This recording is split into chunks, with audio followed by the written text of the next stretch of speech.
Welcome back to the channel, everybody. My name is Javier Perdomo. This channel is a place where I like to do theology videos, church history videos, and Reformation apologetics videos. With us today, we have Pastor Ben of the channel Cleave to Antiquity. How are you doing, brother?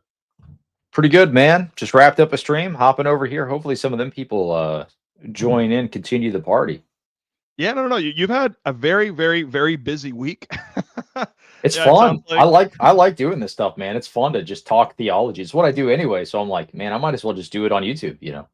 Yeah, no, there you go. Dude, I feel the same way. I had this week, I recorded a bunch of interviews that'll be coming out soon. I got a very, very, very long, in-depth discussion that we had with Roman Catholic apologist. I have a former Orthodox Jew turned confessional Lutheran that came and did his testimony and Cool. shared a bunch of like arguments and resources for debunking Orthodox Judaism. Right, and so I thought that was pretty cool. But yeah, lots of stuff. Today, though, what we're going to be talking about for people that are tuning in. Hello, what's going on? We got Rachel, we got Euler's pupil, and other people. Someone said, "I'll a snack bar." And Catholic Christian says, What's up? "Is a Eric, what's streamaholic." going on? What's going on, Sergio's in the Eric? house. Eric's in the house. Gnome's in the house. All my homies, all my gnomies hanging out. Good to see you guys. Good to see you guys. Make sure, guys, to like the stream, subscribe if you haven't done so, and share the stream on social media where everybody else can see it. We have 16 people watching right now. But yeah, so what we're going to be talking about today's going to be a chill stream, right? We're not planning on engaging in a ton of like open debate and all this other sort of stuff. We just want to take it easy. I feel like you've had plenty of debate this week. We're going to be talking about Vatican II, about Islam, and about a lot of the like on the ground realities that come as a result of all the Vatican II stuff, whether we're talking online debates, as we will in a second, or whether we're talking about like ecumenist sort of action and what goes down when you have popes and other people trying to enact what they seem to think is the theology put forth by Vatican II and such. And so we're going to talk about that. But before we do, and before I put up my little presentation that I have here, why don't you tell us what you've been up to this week as far as debates go? So I just had a debate with the atheist Danny, who was recently on Piers Morgan. Where else was he on? He was on something else recently too. Oh, Surrounded on Jubilee. He's That's the right. guy. He's the guy that tripped up Jordan Peterson. It's like, oh well, actually, you're nothing. So Yeah. I got to debate him. I've actually debated him in the past, by the way, on TikTok back in the day. So Really? that was fun. Yeah, back when I first started the channel, my friend who actually is Greek Orthodox, we talk about the channel and stuff a lot. We were like, do jujitsu or whatever. And he's like, dude, you have to start a TikTok. So I did that. I kept it for like 2 months and I was like, this Oh, app no, dude. stinks. I hate TikTok. This app stinks. But I was on there and there was a Roman Catholic guy that was absolutely drowning, dude, just getting demolished by Danny. I had no idea who Danny was, but I'm like, I'm going to hop in because I bet I Okay. could school him. And I ripped him apart in that debate. And then someone else was like, dude, do you have any idea who that was? I'm like, I have no idea. It's just random atheist guy. So I guess that was Danny. But I'm sure he doesn't remember me. I was only on TikTok for like 2 months, so it wasn't like I had a bunch of followers or anything. I will say, I Uh, do think it's kind of funny that someone who, again, had his like 5 minutes of fame from the Surrounded episode where he's telling Jordan Peterson, like, well, you're quite nothing, right? Because Jordan Peterson, for some reason, was there on an episode that was supposed to be one Christian surrounded by like all these other people. And yet Jordan Peterson's not a Christian, right? He keeps like playing footsie yeah, with whether or not he's going to become a Christian or not. And yet it seems kind of interesting to me that someone who had their big moment telling somebody else like, you're quite nothing, why are you even in this debate, somehow seems to have shoehorned themselves into a debate about whether Christians and Muslims worship the same God. So that didn't even make any sense to me. I'm like, why is this person on this panel? He doesn't even think yeah, God's real, right? So I didn't even yeah, understand what was going on there. So I thought that was kind of ironic. yeah. I thought, to be honest, though, so we'll talk about this in just a little bit, but Trent Dougherty, who's the other guy that was in the debate, is a Roman Catholic scholar. He's got his doctorate. He was a professor at Baylor.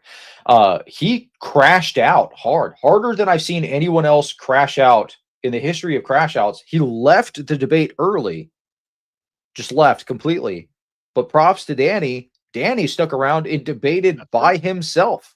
So Kudos to Danny for being tough and sticking it out and not taking uh not taking it all personal and stuff like that. He seemed to recognize, though, my comment was pointed towards Trent and not himself. So, Yeah. but Well, what's interesting is Trent did like as people will see here in just a second, because I have the clip pulled up. He really did like a sort of like over the top white knight sort of moment. And yeah, so that's especially awkward when the person that you just white knighted for and crashed out over doesn't care enough to leave himself. right. Oh Like yeah, that's extra awkward in my opinion.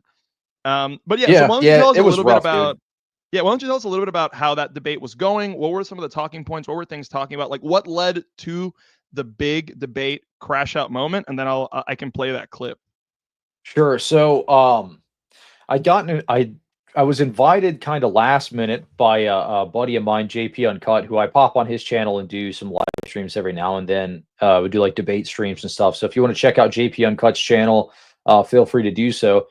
But he sent me an invite and he said, "Hey, do you want to do a 2-on-2 debate with Danny and Trent Dougherty?" I was like, "Absolutely, I will debate both of those people specifically because, one, I'll debate literally anyone on Vatican II. I don't care. Any Roman Catholic, invite me to a Vatican II debate, especially Nostra Aetate, Lumen Gentium. You talk about do Muslims have the same God? I will debate anyone. I don't care. Trent Horn, you want to debate me? Go ahead. Jimmy Aiken, I don't care. Joe Heschmeyer, whatever. You want to debate Vatican II? Let's set it up. We'll get a big platform to host it. We'll do it. I don't care. Ask me last minute. I will do it. I don't care. Um, Vatican II is indefensible. No one can defend this. So it's literally the easiest topic to debate. But I accepted the debate, and going into it is kind of unmoderated thing. We're just kind of informally going back and forth, kind of blood sport style debating. For those of you unfamiliar with that, it's like made popular by Andrew Wilson. They just kind of go back and forth live, tossing out the ideas there. But the debate started off, and they spent the first 30 minutes of the entire shtick harping on one verse of the Bible for 30 minutes, mind you. Paul's zeal. Paul's zeal. Hey, what about Paul's zeal? Hey, Paul's zeal over and over and over again, which honestly was kind of obnoxious when I had already answered it like 3 different ways. Yeah. But they wanted me to answer it in a yes or no. And I'm like, dude, I've answered it multiple different ways. You just want to kind of get me in this false equivalence word games that you're playing. You're not really interested in answering or engaging with the actual answer or the actual debate rather. And I found that funny because Trent in his previous debate literally said, I do not, he said these words, I do not answer yes or no questions. I don't answer yes or no, but I'm going to hold you to them for 30 minutes, dude. The same question over and over and over again. And when I asked him about the golden calf, which is a defeater for his position, because he held that you could worship, get this, he held that you could worship demons and God at the same time, which is a ridiculous proposition. I brought out the golden calf example and I asked him, I said, in that instance, are they worshiping both a demon and the one true God at the same time? Because that's what you're arguing Islam's doing, worshiping a demon and the one true God at the same time. So what about the golden calf? He said, what did he say? He said something like, I don't answer gotcha questions. I'm like, dude, I didn't even ask you to answer it in a yes or no format. Just answer it whatever way you want. He's like, I'm not even engaging. He said, I'm too good to answer that question. What are you talking about? You know, this is the theater for your position. For anyone here that hasn't watched the original debate, what's so important about the golden calf example is that in Exodus chapter 32, it's not like they just it already would have been bad enough, right? If they just made a golden calf and worshiped the golden calf. But what's especially problematic for a Roman Catholic friend's position, at least those of Trent Dougherty's persuasion, is that specifically, I'm trying to pull it up here in verse 8. Listen to what God says to Moses, starting in verse 7. It says, and the Lord said to Moses, go down, for your people whom you brought up out of the land of Egypt have corrupted themselves.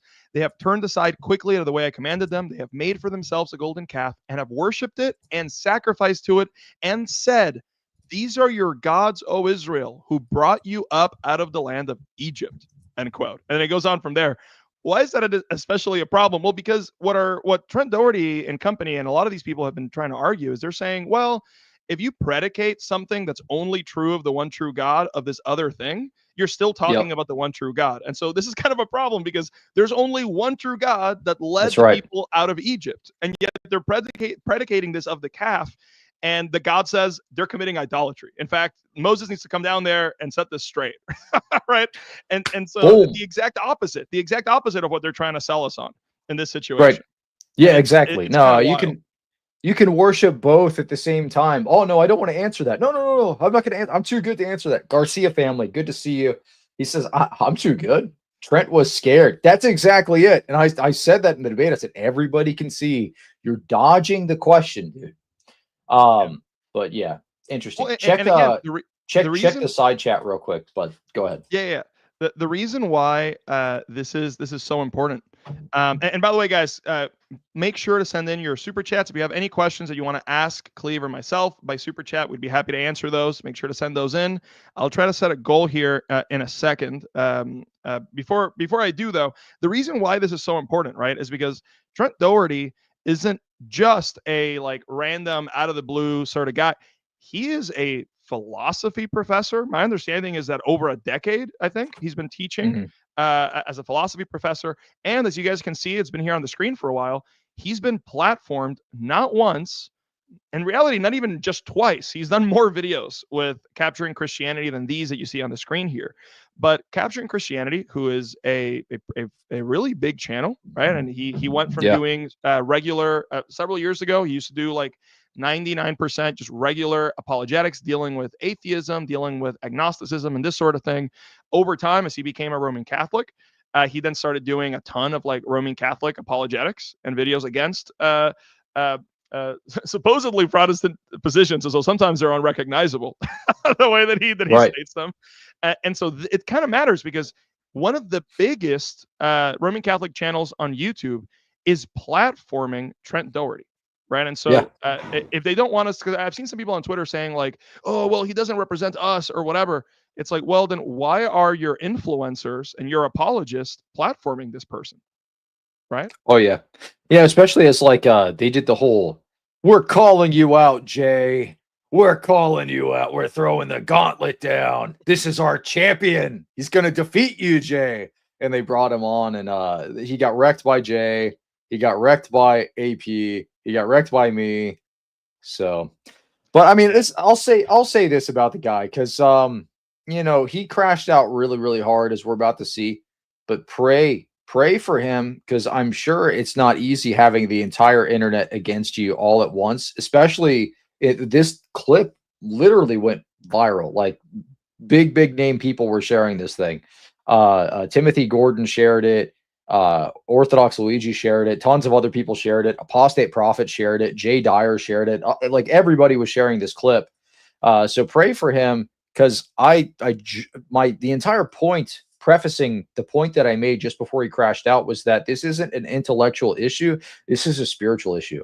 When you're pushing this radical ecumenist theology, it has ramifications, which is God gives you over to your lusts, basically. And I think that's evident in a lot of these. We'll talk about this a little later, but this is evident in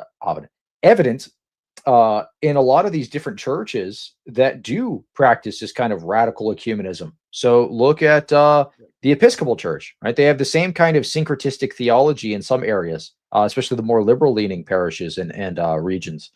Look at the ELCA, right? Look at you know, fill in the blank, the United Methodist Church, very radical ecumenists, right? Look at the statements of Archbishop Elpidophoros, very radical ecumenist, comparatively for Eastern Orthodox.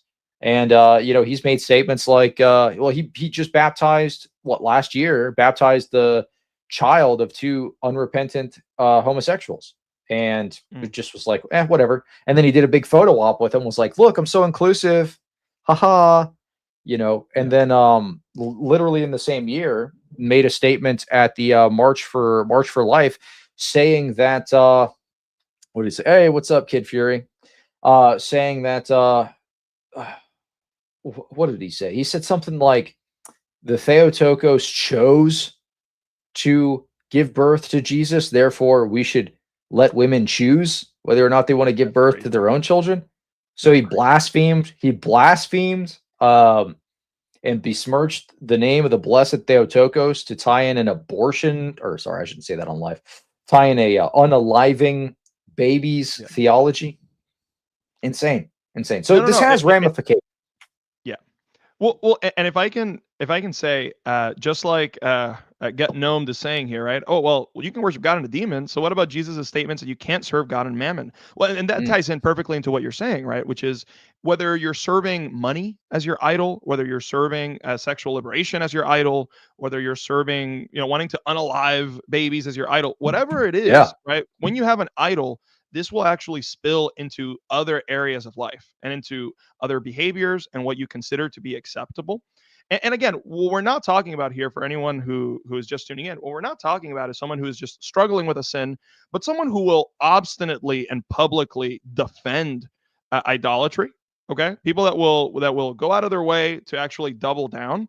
This will start to leak into other areas of life, right? And this is what the scriptures themselves tell us, and it's actually what you were trying to point out with your Romans 1 appeal, because Romans chapter 1, well, actually here, why don't I just play the clip and people will hear you read that section and see what Trent did. And again, all it's a massive crash out, lots of cuss words. They are bleeped out. So just forewarning for everybody there. So let's go ahead and watch the crash out. Previously on JP Uncut. So what happens when you worship these demons? Well, guess what? God gives you over to sexual impurity. And I think we can actually see the fruits of this type of theology on display here today, since you have teamed up with a bisexual atheist to defend your theology. That's a piece of shit. That's a piece of shit move, you piece of shit. You. I'm just saying. Disgusting. I cannot believe that I'm sitting here and I'm seeing somebody who claims to be a Christian treat another human being with such absolute disrespect. You should be absolutely ashamed of yourself. Danny, well, you're coming here to defend theology with an atheist unchristian that has his entire and now he's crashing out. God have now he's crashing out. Mercy on your soul. Well, God have mercy on your soul. Now he's crashing out. Okay. Move. Well, we can piety signal and all of this type of stuff. I think that is the fruit of your theology. Ultimately, at the end of the day. Crazy, right? An insane crash out. And it's the sort of thing where like you almost have to laugh not to cry, because you're like, dude, this is who the opposition has chosen as their champion to go defend them on this issue. This should be very telling to us. Now it's kind of insane, right? When you actually just put it that way. We got Kid Fury saying, whatever you put your trust in, that is your God, as Luther says. Yeah, right. Absolutely. Right. Whatever we put our trust in. And again, I mean, it bleeds into even this sort of behavior, right? Publicly, right? Whatever you're cool with defending publicly that goes against God's word, you're okay with other obscene and profane behavior publicly also. And it's very unfortunate. Yeah, I personally, I don't think he's going to be doing any more debates after this. I think this is the end of Trent Dougherty's debate career. I don't think he's going to continue to do it. 3 losses back to back, ending in a spectacular crash out finale. Somebody said, can you define crashing out? Like melting down, like freaking out. I mean, he dropped the F-bomb, the S-bomb. He called me the P word. He was blaspheming, all sorts of stuff. Absolutely crazy, unacceptable behavior for anyone in the debate space. And say what you want about Danny. The comment wasn't even pointed towards Danny. It was pointed towards Trent, because I don't hold Danny to the same standard that I hold Trent to. Trent is a Christian. He's supposedly a brother in Christ. He should be upholding Christian values. And you do not partner with, read Psalm 1. It tells you what's going to happen when you walk in the way of the sinners. You sit in the seat of the scoffers. You partner with these people to defend theology. Nothing you do is going to prosper. That's how I knew I was going to win the debate. Psalm 1, God told me. He promised me in the scriptures. No, and that's absolutely right. Thank you, Templar, for the $4.99 super chat. Guys, we do have a super chat goal that if we meet, we'll try to push 3 hours on the stream. So if you guys want to keep us around for quite a long time, we will try to meet that. But again, we have to meet that goal. So Templar says, cheers, gentlemen. This crash out is the craziest I've ever seen in a Christian debate. Glad to have witnessed it live. Thank you for the super chat, Templar. No, I agree. It's an insane crash out. Thank you, Templar. What's really funny is I remember when I first watched it, like, like an hour or so after you guys had the debate, and I was like, wait, what happened? Because I reached out to you, I was like, how did the debate go? And then you just sent me the screenshot that's been going around where he just flips you off, and I was like, what in the world? And so I went and I watched it, and it's what's what's kind of funny is I showed my wife the clip, and she was like, wait, what was even offensive about that? Didn't Ben just read scripture? Like, yeah, exactly. That's all it was. Just read Romans 1 out loud. What was even like what was the crash out about? About the Bible saying this? Like what is happening? Good grief, dude. You know? I don't know, man. That was nuts. Oh, you got another super chat in here. Laura. Thank you so much. Thank you so much, Laura. $10 super chat. We really appreciate that. Thank you for supporting my my good friend Javier, who writes an awesome Substack, by the way, which we'll talk about in just a little bit here. He wrote this is a good resource on this topic. So if you want to learn, I didn't really use this in this debate because it's too heady for my dumb chimp brain, but I thought it was still a very good resource on some of the outdated rhetorical devices that they're using, semantics theories, in these types of debates. It's old stuff. It's old, outdated, debunked stuff. So if you want to look into that, check out Javier's Substack. He writes good stuff. He's got you did one on the canon, you did one on Immaculate Conception. He's done a bunch. So check it out. And there's an option to subscribe there as well, which will support him. And guess what? The more you support Javier, the more he's going to keep doing this type of stuff for you guys. Because believe it or not, we're human beings, and this kind of stuff does actually, it's kind of like it's not necessary. We do it for the glory of God, but it is kind of like hey, people actually do appreciate this. I want to keep going. I want to keep doing this. So just my little elevator pitch there. Support Javier, my brother. I really appreciate you for that. And again, make sure to go, if you have not done so already, make sure to subscribe to Cleave to Antiquities YouTube channel also. But yeah, no, right. Ben's exactly right. In this article, and again, guys, I will tell you ahead of time, it's a very long article. Okay, but that's because after watching the first debate that happened between Trent and Jay Dyer and Father Deacon Dr. Ananias, and these people, and they were like, oh, well, we're just philosophy professors. We're here to make this philosophical argument.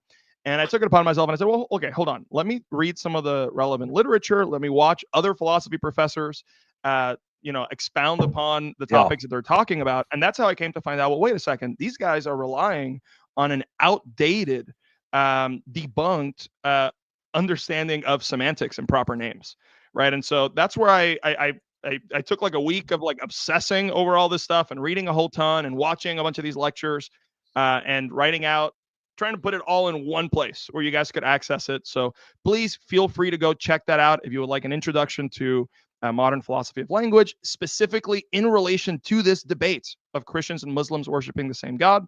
I talk about the different ways that our Roman Catholic opponents may try to defend their perspective, how even if they abandoned the really bad theory, that I almost did their homework for them. I said there's like 3 levels of theory after this. Okay. The one that they're using is like the 4th debunked one. And then I said, well, here's how they could try to salvage their theory with this one. Right. Yeah. The other one, but with this last one, they can't run. And so that's what we did on this essay. So feel free to check that out if you're philosophically inclined. Pull up that comment about Baylor, because that's an interesting point. Yeah, I am aware of that. From a Baylor University source, in 2018, Baylor University found Professor Trent Dougherty responsible for violating its sexual and gender-based harassment and interpersonal violence policy. So he was actually found guilty for some of those charges on there, not criminally, but if I recall right, I don't want to say the wrong thing. He resigned willfully after some of those charges by the board, or whatever, of his university were pressed. He denies emphatically that he did any of that stuff, though. So to be fair to him, he does deny it emphatically. Well, so he put out so I don't know all the details. The only thing I've seen is the video that he put out like a couple weeks before he made his first big appearance again on Capturing Christianity, where he put out an apology video. And so he's very vague in that apology. Again, I didn't follow the case. I don't know exactly what happened, but he does apologize to people and he admits some fault in a vague sense there. That being said, what's important here, just so that people know at home, right? What at least I'll speak for myself. What I'm not saying is, oh, okay, if someone does something bad one time in their life, they can never recover. Like, no, I mean, we're Christians, right? So there's forgiveness to be found, and but again, forgiveness needs to go hand in hand with repentance also, right? And the problem is when someone has something this big on their record, and then they say, well, you know what, I'm going to start making public appearances again, and then right off the bat, they engage in even more deplorable behavior again and again and again and again. That should, as Christians, start to cue us in on like, okay, maybe we shouldn't be platforming this person, at least until there's some kind of spiritual oversight or something. Right. But, yeah, I mean, obviously there's something going on with the guy that's not quite right. So I would encourage everyone, please, like for real, tonight, say a prayer for Trent. Yeah. Say a prayer for him, because it is not fun to be on the receiving end of the entire internet scorn. I know it can be very stressful. So pray for him that he's okay mentally, and that he's okay spiritually, and that this is not something that crushes him, but is something that actually helps him to grow, and grow not only in his own like morality, but also closer to Christ. Because at the end of the day, that's what these discussions should be doing. Now we have fun, we kind of poke and mock a little bit or whatever. I'm not saying we need to be like soy boys and not ever be rough or crass or whatever. Like we can be a little, maybe not crass, but blunt, right? We could be blunt, we could be straightforward. I don't use profane language. I don't, like, not even in my personal life. I don't blaspheme. I don't say OMG or anything like that. So I'm not encouraging that, but we got to be able to be manly and approach some of this stuff, even with just like a hint of aggression. I'm not saying be a soy boy, laid back, but at the same time, when the person who is our interlocutor has been defeated, we need to have a somewhat sense of grace and make sure we're praying for them that they are okay, et cetera, et cetera. Because this is 1, 2, 3 massive defeats. And then not only that, he lost his job at Baylor. So I'm sure it's not a good 5 years for him. So pray for him, pray for his wife, if kids, if he has any, that kind of thing. And then also, more importantly, pray for Danny that he comes to the faith. Yeah, absolutely. No, absolutely. And again, yeah, I'm really glad that you're mentioning this because we should be praying for the guy. We shouldn't, it's okay, like you said, in the moment, right, to point out when someone's making really bad arguments, to point out bad behavior, right? There's nothing wrong with pointing out bad behavior, but then we don't want to then turn around and then we start engaging in bad behavior and harassing and doing this sort of thing ourselves. But so, it is still funny. It is still extremely funny. No, still, absolutely. I mean, we can laugh at the terrible argument, the horrible crash out. We can laugh at all those things, but then also laugh and pray, dude. It's like some people are so stuck, and I think we've really degenerated as a society where we've forgotten how to be tough, how to be thick-skinned, how to be able to poke, but then also have good intentions for the person. Like I do jujitsu, and I'm legitimate. I'm hurting people, I'm choking people out. I'm just about breaking their arms. You know what I mean? But we laugh and we high five each other afterwards and we joke around. Like we got to be able to do a little bit of both. So, not saying like, I don't know, laughing and having fun is a bad thing. It's an awesome thing. Just make sure also to pray for the person, privately afterward. For sure. Absolutely. Well, so with that, then, those debate crash outs aside, I thought it'd be beneficial for the audience, especially those that may not be familiar. So maybe you guys have heard that, maybe there were these debates going on. Everyone's been talking about this on Twitter. Why are Roman Catholics defending the idea that Christians and Muslims worship the same God? Where is this all coming from? And so I thought I have a couple slides here for you guys with the relevant sort of quotes from Vatican II. If you're someone who's watching this and you're not aware of what Vatican II is, maybe Ben, do you want to talk a little bit about what is Vatican II? Just like a little introduction for someone that may not be aware. Yeah, so this is an ecumenical council in the 60s that basically says something like, there's a couple of different sections. The two particular sections that we're going to discuss today will be Lumen Gentium and Nostra Aetate. They cover different things. They are not dogmatic in and of themselves. And what I mean by that is they don't express new dogma. However, you are still required to assent to these ecumenical councils. So in the Roman Catholic view of these ecumenical councils, it's important to understand that they have distinctions. They have just humanum, just divinum distinctions in the West that are not present in the East. And what that means is human law, divine law. So just humanum, human law, just divinum, divine law. Now, that aside, as a Roman Catholic, you are not allowed to dissent from the decisions of ecumenical councils, whether they are part of just divinum or just humanum. If you were to read Denzinger, which is the sources of Catholic doctrine, so they have to basically assent to the teachings that are in Denzinger as well. It stipulates very clearly that you are not, as a Roman Catholic, allowed to reject Vatican II. You are not allowed to reject any ecumenical council. You can't even reject ordinary magisterium. The teaching that you only need to hold to ex cathedra statements is actually a condemned proposition within the Roman Catholic worldview. So anybody online that tells you, oh, excuse me, oh, it's not an ex cathedra statement, bro. That's not was it ex cathedra? No, you got to submit to ordinary magisterium as well. So that's completely false. I don't know if you saw that Trent Horn video that he did, where he literally was encouraging people. He said, you can reject Vatican II, but shh, keep it a secret. Don't tell anybody. You got to keep it kind of private, you know. So Javier, I have a secret to tell you. I reject the Council of Trent. Yeah, exactly. Don't tell anybody. So anyway. No, absolutely. And it was a very bizarre argument from Trent. I think it was very telling for in favor of our position that Trent Horn's not Trent Dougherty, right, but Trent Horn, different Roman Catholic apologist. It was kind of telling that Trent Horn's line of defense was, hey guys, I mean, maybe this is just wrong, and we can disagree with it, right? So it wasn't even like a good attempt at trying to vindicate it, in my opinion. It was like, it seemed like he was really going for that escape hatch, right? Of whatever, maybe we can just ignore it. That's exactly what it was. I think you can see he's kind of grappling with it the entire video. Is kind of like, well, maybe if you say it this way. He even said, I don't like the language, same God. I don't like that language. That's bad language. Dude, what do you mean? That's the language that Pope JP2 uses explicitly in reference to Vatican II. That is the correct language to use. I don't like the language the Pope uses to exegete this ecumenical council that's binding. Yeah. Oh, well, sorry. You're stuck with it, dude.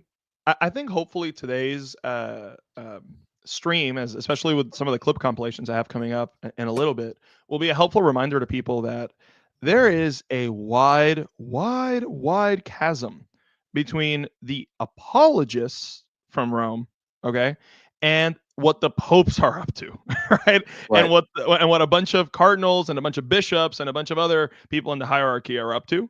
And it's like sometimes people want to be like, well, but my trad apologist said this, or my apologist gave me an escape hatch here, or I can have papal minimalism there. And it's like, dude, last time I checked, in the Roman Catholic hierarchy, the Pope is the head guy, right? And so we should be caring about what he's doing and what he's up to and what he's signing off on versus what a lay apologist is doing on the internet, right? Yeah, absolutely.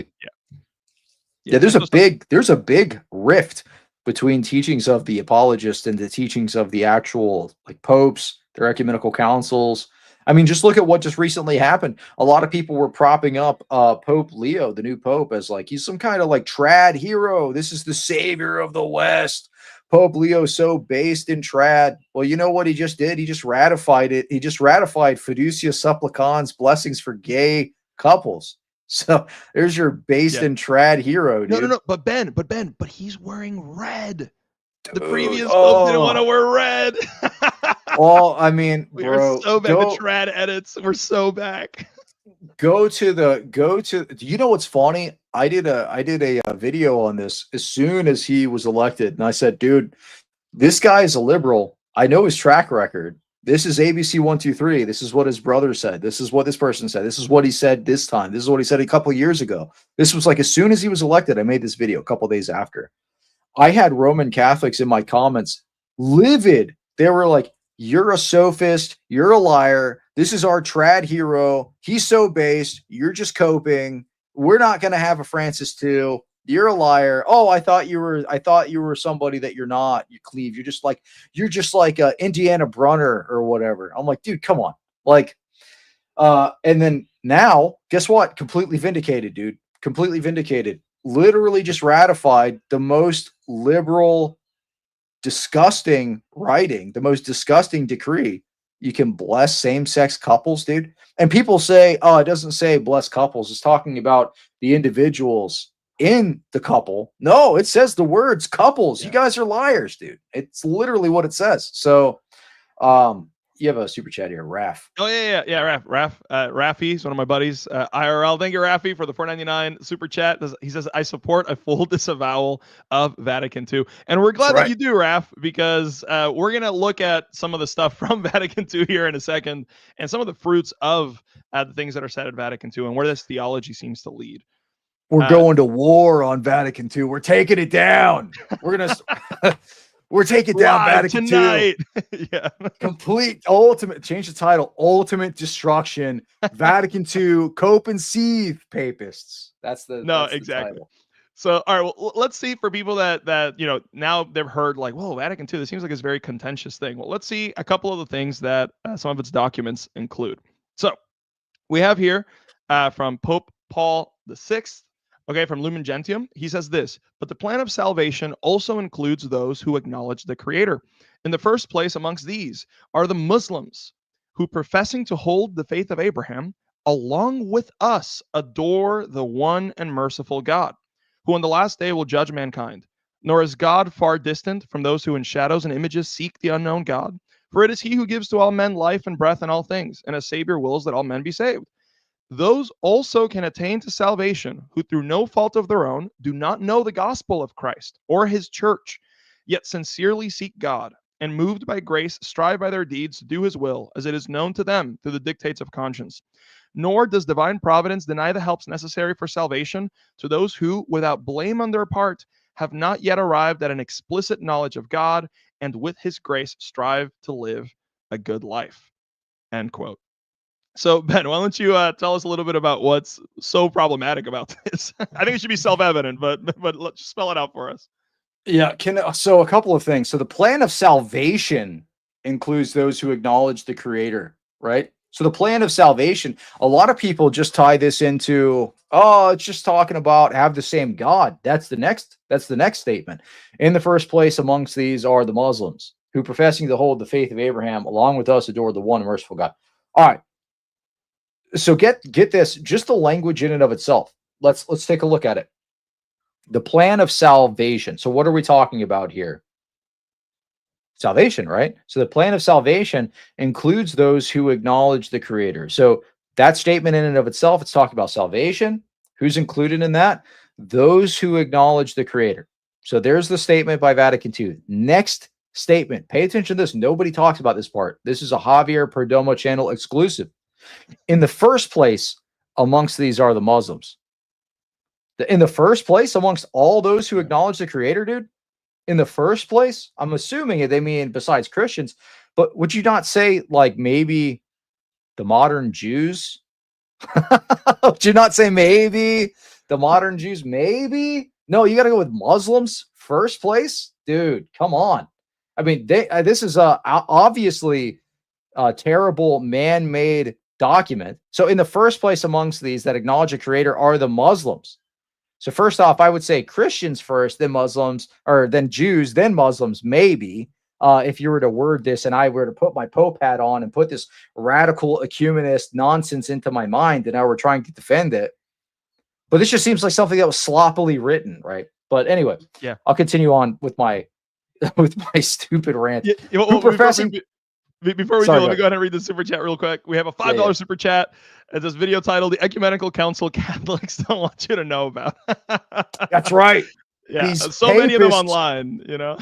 These papists are hiding this from you. Guys, I've been keeping Vatican II locked up in a chest in my basement. I'm releasing it for you all to see the secrets of Vatican II, the hidden knowledge, you're only going to find on Javier Perdomo's stream. So like and subscribe to Javier Perdomo, where we unlock the secrets of Vatican II, the esoteric hidden meanings, the esoteric hidden meaning, the Freemasonic hidden meanings. Despite what the Roman Catholics, or some of them online anyway, would want you to know, is freely available on Vatican.va. Like you can just look up, right, things on Vatican.va and see all the documents, including some quotes that you'll see later, even outside of councils. Because sometimes people forget that it's like our Roman Catholic friends don't only have ecumenical councils to listen to, right? They have papal bulls to listen to. They have, I mean, honestly, it's kind of insane to me that in their system, and we'll get to some of these wild actions in question later, but it's kind of insane to me that in their system, you can have lay people condemning Pope, saying we have a bad Pope because he's engaging in XYZ action that he thinks is a working out of conciliar documents. That to me is kind of crazy because I almost would want to say, well, hey, within your system, shouldn't you just submit to the Pope? Like he probably knows better than you in your system, right? Like there's a meme. There's a meme that reminds me of. Have you ever seen that meme where it's a famous preacher? I forget his name. He's sitting there. He's got a big smile on his face, and it's like, if the Pope is the vicar of Christ and Christ is truly present in communion, shouldn't you eat the Pope? It's just like stupid meme. I don't know why that reminded me of that, but I want to mention one thing about this document here. So this is Lumen Gentium, which literally it's Light of the Gentiles, but it's called the Dogmatic Constitutions. So that's the title of this. He kind of retconned this a little later on and said, no, actually, there's no dogma being taught, or no new dogma being taught. This is just old dogma kind of explicated. So that's a little bit of a retcon. But if you were to look at the actual ecumenical council, it states the Dogmatic Constitution. So oops, after we realized we kind of miffed it on this one, let's walk it back just a little bit. But check this out. All right, so in the first place amongst these are the Muslims who professing to hold the faith of Abraham. The faith of Abraham? Do you not realize Abraham was Trinitarian? Yeah. That's ridiculous. I said, behold, I looked up, I saw three. Jesus says that Abraham saw his day and was glad. Yeah. Right. Exactly. But you know what's funny though? But we have clips actually from some of these people, which is kind of insane to me. I don't have it on the slides, but I'll try to pull it up. There are clips from like Jimmy Akin, who's one of like the main top guys over at Catholic Answers, saying that the Old Testament is Unitarian. I kid you not. Like I'll pull up the clip if you want to talk a little bit. I'll find the clip. Yeah, you want me to read these super chats real quick? Oh yeah. So we got a couple of super chats. Thank you, Jeff. Jeff says for a $4.99 super chat, they want to go with anonymous Christian theory, which contradicts Romans 10. Yeah, well, absolutely, Jeff. I mean, I would also ask, right, if people can attain to salvation by groping in the dark away from Christ, right? Either if they've kind of figured out some vague notion of God, or it seems as this last sentence kind of seems to say that even those who have not even arrived at a knowledge of God, and yet they can be saved because of invincible ignorance. I just don't understand why we would even evangelize at that point, right? Like why evangelize? Wouldn't you want to keep everything? Wouldn't you want to keep everybody invincibly ignorant and then everybody makes it to the end, right? Why would you risk? Yeah, that might be where we actually differ. Because I would actually say you could maybe make an argument for invincible ignorance. What you can't make an argument for is what people like Trent Dougherty and others say, which is that when you willfully reject Christ, like you do in Islam, the whole entire religion is predicated on the rejection of the Trinity, rejection of Jesus Christ. When you do that, how can you be said to worship the same God? You can't even make an argument there. So I would just grant them, and for the sake of argument, grant them natural theology, grant them the ignorance piece. Thank you for your super chat, Cat's Meow. Very based. Thank you. But anyway, I would just grant that to them and say, look, Muslims don't do that. Muslims are not ignorant. Read the Quran. The Quran is literally predicated on the rejection of Jesus Christ and his divinity. It says the Christians worship Jesus, and this is bad. It also says they worship Mary, which is wrong. Or as God, rather. Which I will say, it's kind of funny because sometimes they'll say like, well, but the context of the Quran was trying to, forward correct Christian teaching. dude, he thinks Mary's a part of the Godhead. Like what kind of correct Christian teaching are we trying to pass on with Muhammad here, right? I mean, it's very wild. I'll say this. It's interesting to me because my position, and again, I don't hold this super strongly, but my position is that if someone doesn't know Christ, they don't know the gospel, then they are, until they actually receive the gospel, they're hellbound. However, I am of the opinion that, and I actually know of people that have had experiences like these, where someone will figure out. Actually, I'll give one example. So there was actually a missionary who was from one of these countries where they actually like persecute Christians. They engage in all kind of violence against Christians, to the point that when we would have these missionaries that our church supports, my old, like several churches ago, this is when I was like in high school, where when they would come to town, when we would fly them in, and they would give us a report on everything they were doing and whatever, we would have to shut down the live stream, because otherwise it would be like a liability for them, right? Because their country was so dangerous, or their area was so dangerous against Christianity. And the testimony of one of those missionaries, is that he was engaged in idol worship, right? He was raised in this. They had idols. This is what they did, right? They had this pantheon, until one day his wife got really sick. And he had been calling out to these things, and obviously they don't have power, right? And so they weren't responding. And he got to a place where he looked out and said, okay, you know what? I don't think these things are God. They're not helping me. And then he looked out and said, well, I know there's a God out there, because I'm looking at created things, right? God, whoever you are out there, please help me, reveal yourself to me. And then he received a dream later that night, like essentially a dream telling him to go travel to this village that was like a couple days away. And he traveled there. And when he got there, it's just so happened that at the same time that he was arriving, Christian missionaries for the very first time were arriving at that village. And he's like, no way, this is amazing. He speaks with them. They go back to his village with him. They pray over his wife. His wife is healed. Essentially, the whole village comes to Christ. And then fast forward, he becomes a missionary. Our church supports him. And so my position is, like, I think if someone gets to a place where again, they haven't been reached by the gospel or whatever, and they're ignorant, and that's it. I really do think that, sadly, right, that person is hellbound. That's why we really need to care a lot about missionary efforts. We want to send missionaries. But I do think that if someone gets to the place, right, which is relevant to this debate, because they always want to talk about the hypothetical guy who kind of figures out there's a God or whatever. I think that the person that does get there, because this guy literally did something like that, and they actually call out to God earnestly, God will send missionaries, or God will send, if no missionaries are available, I believe that the Lord would convey the gospel to them, either through a vision, as has happened with Muslims in Muslim areas, believe it or not, right? Right. In a bunch of these countries, or the Lord might maybe send an angel or what have you.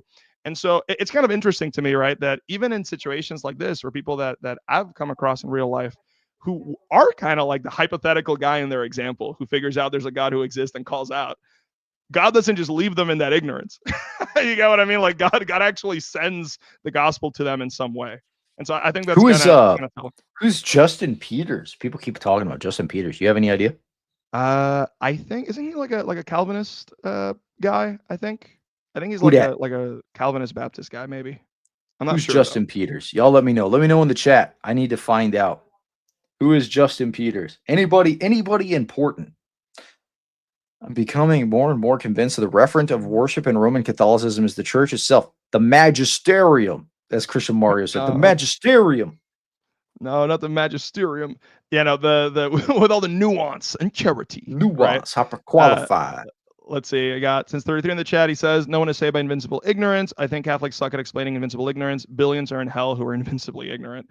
Fair enough, right? I mean, it very well may be that the way that a lot of these apologists online are explaining things is just also really bad. But then that's on them to try to explain why their theology actually works, right? As opposed to leading to all these weird areas. Now, okay, so we have here, let's say, so we have this quote that we just read to you guys, right? So the Muslims, right, who professing to hold the faith of Abraham, along with us, adore the one and merciful God. And adore, I actually don't have it on the slides here, but I could pull it up, where when the Catholic Catechism defines the word adore, because some people might try to get out of this and say, aha, well, it doesn't use the word latria. It doesn't use the word worship. But as it turns out, I have it here. The Catholic Catechism And this is people can go on Vatican.va. It would be Catholic Catechism. Do you have it? Can you pull it up on the screen? Yeah, actually, here. Let me do that. Let's do that.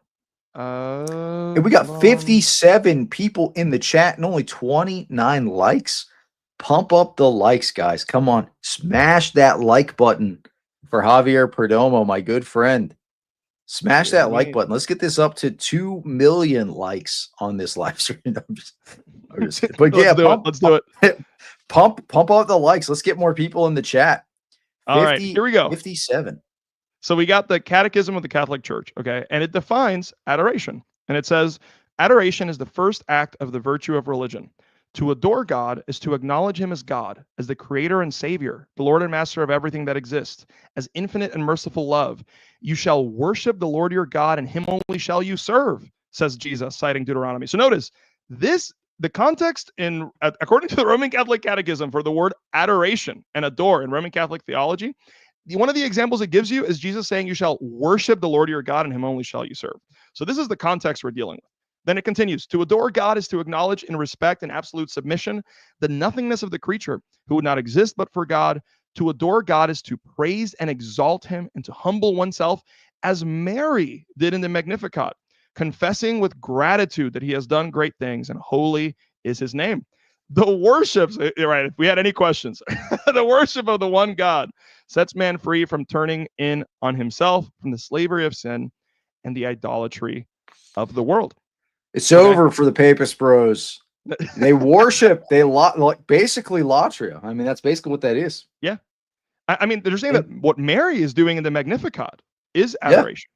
Yeah. So what Mary's doing in the Magnificat, what we're being told to do, right, in Deuteronomy and by Jesus, in worshiping the Lord our God and him only shall we serve, this is the context for what presumably the Muslim is doing with God. And the same God as Christians, according to Vatican II. And so it's pretty unfortunate that's the case. Somebody asked a good question. Ash Mays, if you wouldn't mind bringing that up. Yeah. Would you guys say that technically there's nothing wrong with the document, except that Muslims, as you know, mostly might not fit the definition, meaning overly trusting of Muslims as to their claims?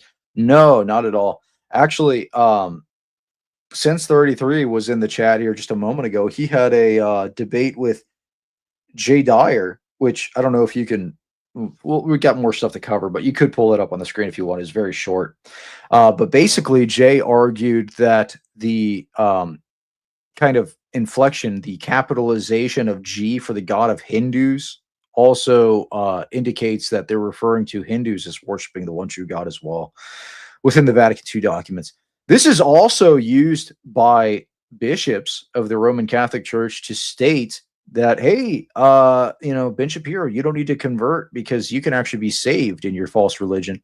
Michael Lofton pulled up documents explicating some of these passages within Vatican II, other Roman Catholic documents that state that, hey, guess what? You can actually be saved based off of the virtue found in the false religion. You can be saved based off of the virtues in the false religion. Not talking about whatever the case may be. But yeah, it's an extremely problematic document in more ways than one. And I don't like using that word because when I was on Ruslan, I used it like 30 times and people made fun of me. So I can't use the word problematic anymore. It makes me sound like a liberal. Yeah, it's all over. It's too problematic to use the word problematic anymore. Well, this is the verse you were talking about. But before we read this verse, I do actually have the clip of Jimmy Akin about the Old Testament. So let me play that one because that one's pretty wild. Again, make sure you guys keep sending in super chats. If you want us to go for the full 3 hours, we can do so. But we have to meet the goal for the super chats. I don't know how far along we are. I'll check that in a second. But let me pull up the Jimmy Akin quote here. So let me just say something. Seven true Christian patriots liked the live stream. Thank you so much, you wonderful, beautiful people. Let's continue to pump up those likes here. You want to be a true Christian patriot? Like this live stream. Come on. Let's pump these numbers up. But thank you to the 7 brave souls that moved your mouse over slightly and clicked the thumbs up button on this live stream. I appreciate it. Thank you for your sacrifice, ladies and gentlemen. Thank you. Thank you so much. Your hard work is not gone unnoticed. Jimmy Akin, though. So Jimmy Akin, again, notice, look at this. 32,000, almost 33,000 followers. He's one of the premier apologists for Catholic Answers. And so let's see what he thinks about the Old Testament. And keep in mind, this is the same guy that wrote a book titled something along the lines of like, The Fathers Know Best, about the church fathers. Let's see if Jimmy Akin thinks the same thing about the Trinity in the Old Testament that the church fathers think. Let's see what Jimmy has to say about this. And let me know in the chat if you guys can hear it. Non-Christian Jews also reject the Trinity, but Catholic tradition has never held that Jews don't worship God. The doctrine of the Trinity had not been clearly revealed in Old Testament times, and Jews prior to the time of Christ did not believe it. Jesus even acknowledges this, as he says in John 14, "You believe in God, believe also in me." The Trinity was new revelation with the Christian age, but that didn't stop previous Jews, or those who maintained the previous non-Trinitarian understanding of God, from genuinely directing their prayers to the creator of the universe. This is a reflection of the fact that you don't have to know everything about someone in order to talk to him or give him honor and worship. But if non-Christian Jews disbelieve in the Trinity and nevertheless worship God, then the same will be true of Muslims who do the same thing. They may not understand God with the full Christian understanding of him, just as contemporary Jews don't, but they do recognize that there is a creator who appeared to Abraham and to whom they direct their worship. So what do you think about that, Ben? It's so Jover. The Old Testament isn't Trinitarian. It's so over. Dude, go walk into any old church, look at an icon with Abraham in it. Almost every single time he's worshiping the Trinity. What are you talking about? Read Augustine. The fathers know best. Augustine literally says Abraham worshiped the Trinity in type. Oh no, they were just Unitarian. They were worshiping the monad in the sky, Unitarian God, not Jesus, not the Holy Spirit. No, of course not. Yeah, ridiculous. Yeah, we're all chill, dude. We're just worshiping the blob. Dude. Craziness. What about Abraham when he said, "Behold, I looked up, I saw God, and there were 3 men there"? You know what I mean? Well, what about that? I'll say this. What's really funny is these guys, the way that some of them argue, because it's like all of their stuff is just laser focused exclusively on trying to debunk Protestantism. I almost wonder, like, how would Jimmy Akin try to have a conversation with an Orthodox Jew, right? Like how would he win a debate with them if the moment they start saying, "Oh, the Trinity is not in the Old Testament," Jimmy just starts agreeing with them? Like what in the world? Like how could he possibly begin to argue this with them? Because this is not the way that the fathers argued at all, right? Like the way that the fathers argue is they say like, "Hey, the angel of the Lord is actually Jesus," right? We have the 2 powers in heaven. Okay, we have the 2 powers in the Old Testament that are both Yahweh, right? We have a clear multiplicity. We have, especially with the angel of the Lord, it's like so clear, right? Like there's this figure called the angel of the Lord, the messenger of the Lord, who receives worship, right? And doesn't tell people to stop when God is very clear that only he must be worshipped and that anything else is idolatry, which is very relevant to our discussion today. It's pretty wild. I will say, if anyone's curious watching this, in a couple of weeks, I'm actually going to have a former Orthodox Jew turned confessional Lutheran that I already interviewed for the channel. And so we dive into like, well, where is the Trinity in the Old Testament? Where are we going to find this? And I'm also, because of situations like this, because of people like Jimmy Akin and because of other pop Catholic apologetics talking points online, where they say things like, the essentials aren't clear in the Bible. You can't get the Trinity from the Bible. You can't get these things. That's not the way the fathers argued.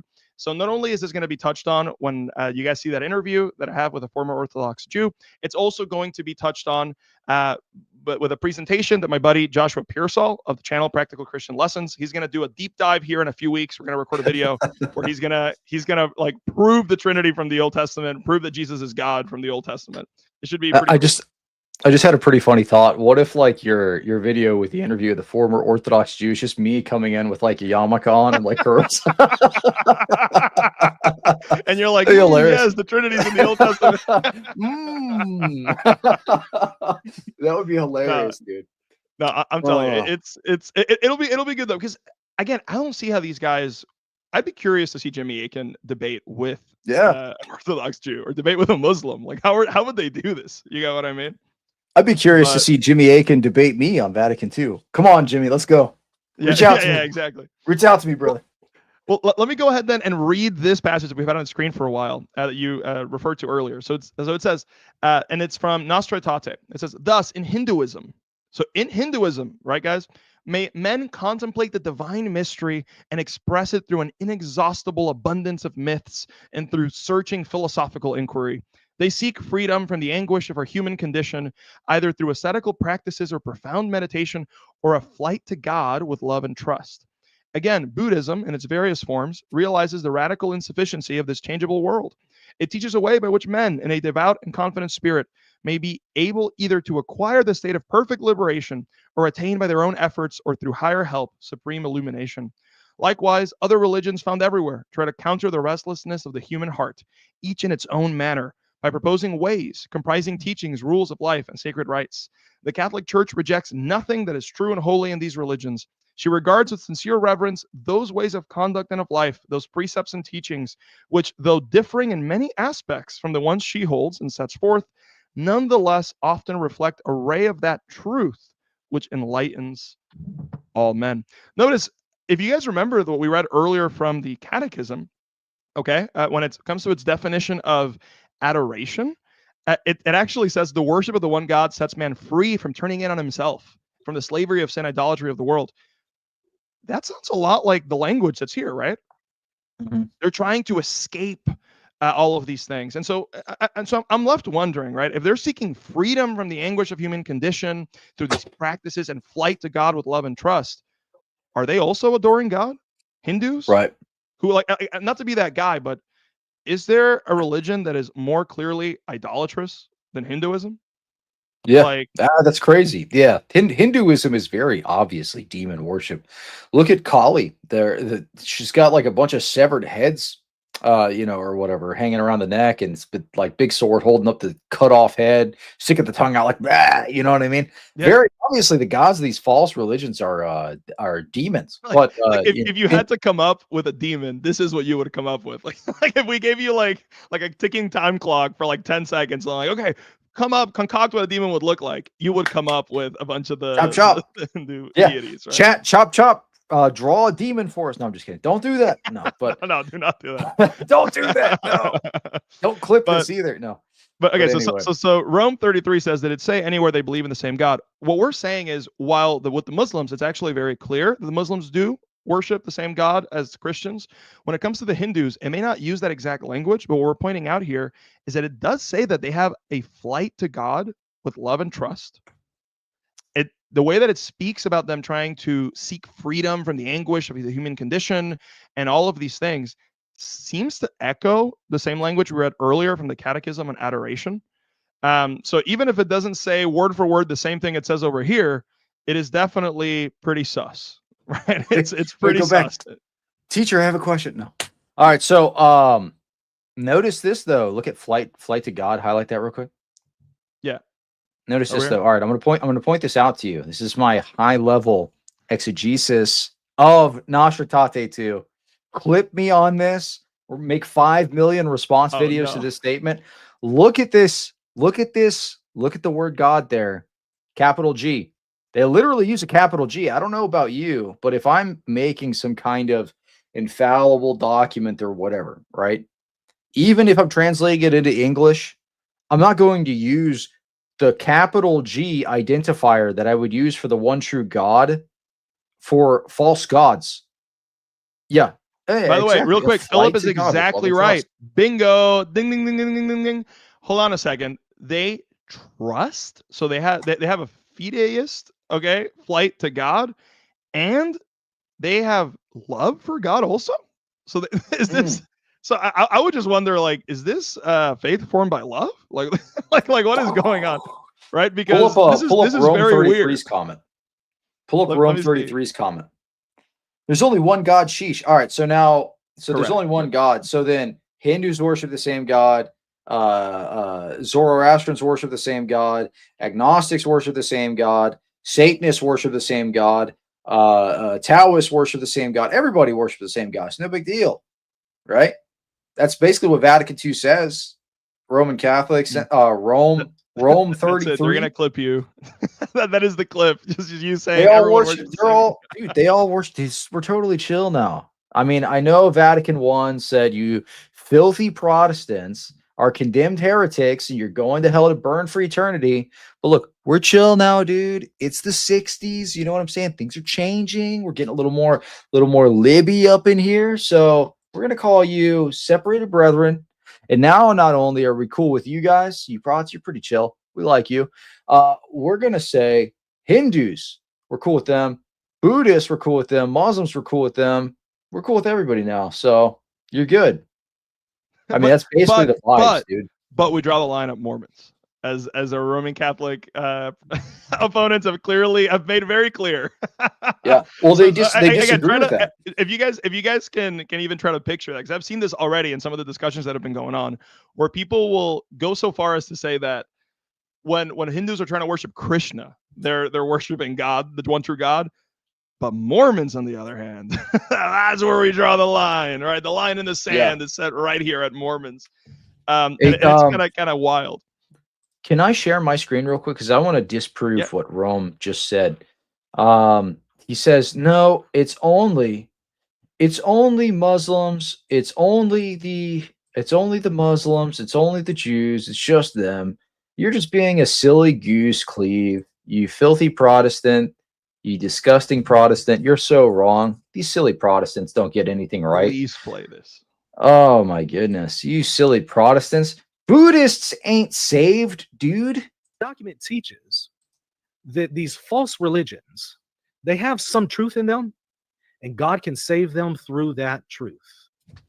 Almost in the way that God saves Catholics through the sacraments, God uses the truth in these false religions as a means to save people. That's what document teaches. He says that's what Ratzinger says. Okay, so let's continue on. It's a quasi-pagan sacrament. So it's a quasi-sacrament. It's a quasi-pagan sacrament is what Ratzinger is basically saying. But it's not the full-blown Catholic sacrament that works ex opere operato. That's the privileged path of Jesus in the church, it wants to say. Some of y'all probably sat up when I said pagan sacrament. That's the notion here. That's the idea. So that's what Ratzinger is saying. This is what he's saying. That's what Ratzinger is saying about Vatican II. Sacraments is what God ordinarily uses to save Catholics. Almost like that. Almost like pagan sacraments. Whatever truth is found in their rites, in their worship, in their theology, in these false religions, that's Jesus who's in that. And almost like, you know how the sacraments... You silly prot. To the sacraments? Yeah. Dude, okay. All jokes aside, that is so bad, dude. Yeah. Michael, there is no way the views and the subs are down this much, bro.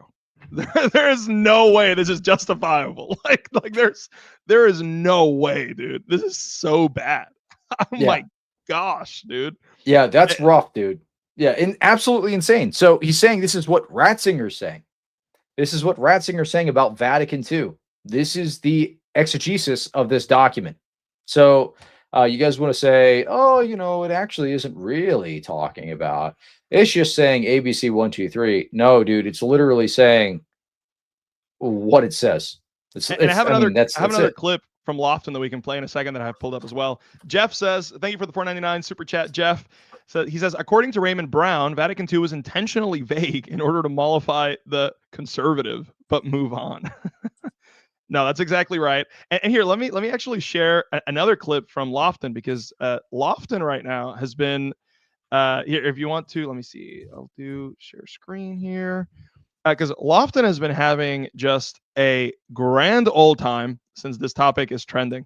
Listen to what he says here in this video titled, "Does Catholicism teach Muslims can be saved?" Well, let's see what he says. Very short, 3 minutes. Here's what everyone missed in the whole "do Muslims and Christians worship the same God" debate that's been going on lately. Most people are pointing to the famous line from Vatican II's document Lumen Gentium, paragraph 16, which says, "The Muslims, along with us, adore the one and merciful God." But somehow almost nobody is talking about the sentence right before it, which says this: "But the plan of salvation also includes those who acknowledge the Creator. In the first place amongst these, there are the Muslims." Now, that's a huge deal. As I've pointed out many times before, this is not an isolated statement. Multiple Vatican documents make it very clear that non-Christians, and therefore also Muslims, can be saved by the Holy Spirit working through their own religions if they're sincerely seeking the goodness found in them, and a few other conditions. But the idea is that the Holy Spirit is working through the goodness in these other religions, not like he does with the sacraments, but by a person's faithfulness to the good found in their own religion. The Holy Spirit's working there and can save them through that. So they might not even know that they're a Christian, but somehow they're mystically united to the church, outside which there is no salvation. One official Vatican document even says this: given this explicit recognition of the presence of the Spirit of Christ in the religions, one cannot exclude the possibility that they exercise as such a certain salvific function. That is, despite their ambiguity, they help men achieve their ultimate end.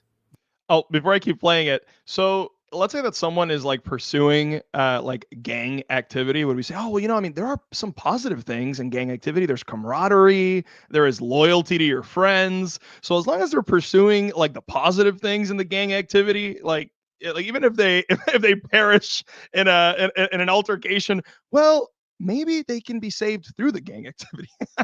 All right, like how is this meaningfully different? I just don't understand. Like someone's engaging in just like pagan idolatry, but there might be some notes here that are okay somehow, according to Lofton, kind of like sacraments, and so that'll get you to God. What? Like, yeah, is this what anybody sees in the Bible? Right? Like I just don't. It kind of blows my mind, because it's like, does Jesus say to the rich young ruler, like, well, there are some positive aspects of loving money and having all of this stuff, so maybe you could, or does he say, go sell everything that you have and follow me? Right? Does the Lord Jesus say, like, well, guys, there's really a positive aspect, the woman caught in adultery, where there was a positive aspect of what you were engaged in? No, right? You need to repent and believe the gospel. We got to repent and believe the gospel. This is like Sunday school 101 sort of stuff. Right. So to me, it's kind of crazy to just be like, well, we're going to make a bunch of these videos and a bunch of excuses, at least in this area, it seems, for saying like, well, God is actually somehow almost like a sacrament, which is sacrilegious to say, but almost like a sacrament, still moving these people towards salvation with the good that is found in their vice. It's like, what? Crazy. That's kind of wild to me, because it's like, it's one thing to say, hey, man, in spite of someone being caught up in this stuff, God sent someone to preach the gospel to them, or God providentially put a Bible somewhere where they were going to read it, or God actually, in the midst of this whole mess that is life and is the sinful mess, God still reached out to people. It's a different thing altogether to just be like, well, no. In the thing itself, that is the source of all these issues, well, in that, there's some glimmer of good, and so maybe they'll be saved by pursuing it. That's wild to me. Yeah, insane. Yeah, I mean, basically, listen to what he had to say. Quasi-pagan sacrament. So, talking about the rites and rituals of these false religions being salvific. What does the Bible literally say? It says that these sacrifices of the pagans are sacrifices to demons. So demons save you? That doesn't make any sense.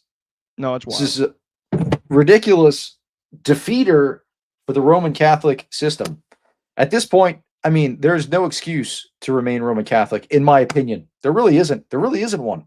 If you're knowledgeable enough about Vatican II, if you're knowledgeable enough about these particular issues, dude. And I'll say this, right? Just to be fair to our Roman Catholic friends who are not in the sort of pop apologetics side of things.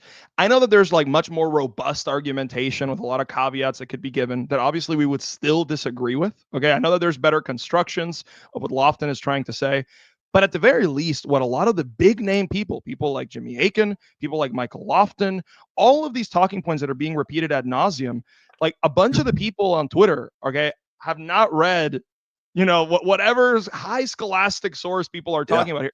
They're listening to this sort of stuff, and they're saying, heck yeah, those are my talking points. That is my opinion. And so at the very least, in these takes, it would be kind of insane to follow this. Really quickly, Jesse James says, I'm hopping on to say hi.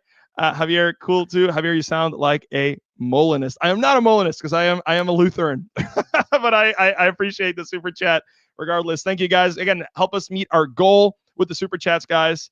But go ahead, Cleve. What were you going to say? I was going to say, thanks for swinging by, Jesse. Loyal fan of the show. True Christian patriot. God bless you, brother. God bless you. You beautiful man. All right. So, hey, I want to say the exact opposite of what Javier Perdomo said. There are no good arguments for this nonsense.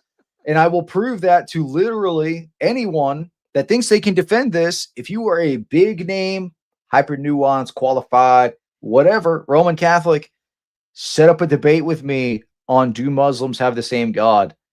It's not going to work, dude. It's not going to work. I don't care. We can extend that out to, it's just talking about salvation. Dude, we can have a discussion on that. The salvation stuff is even worse, in my opinion.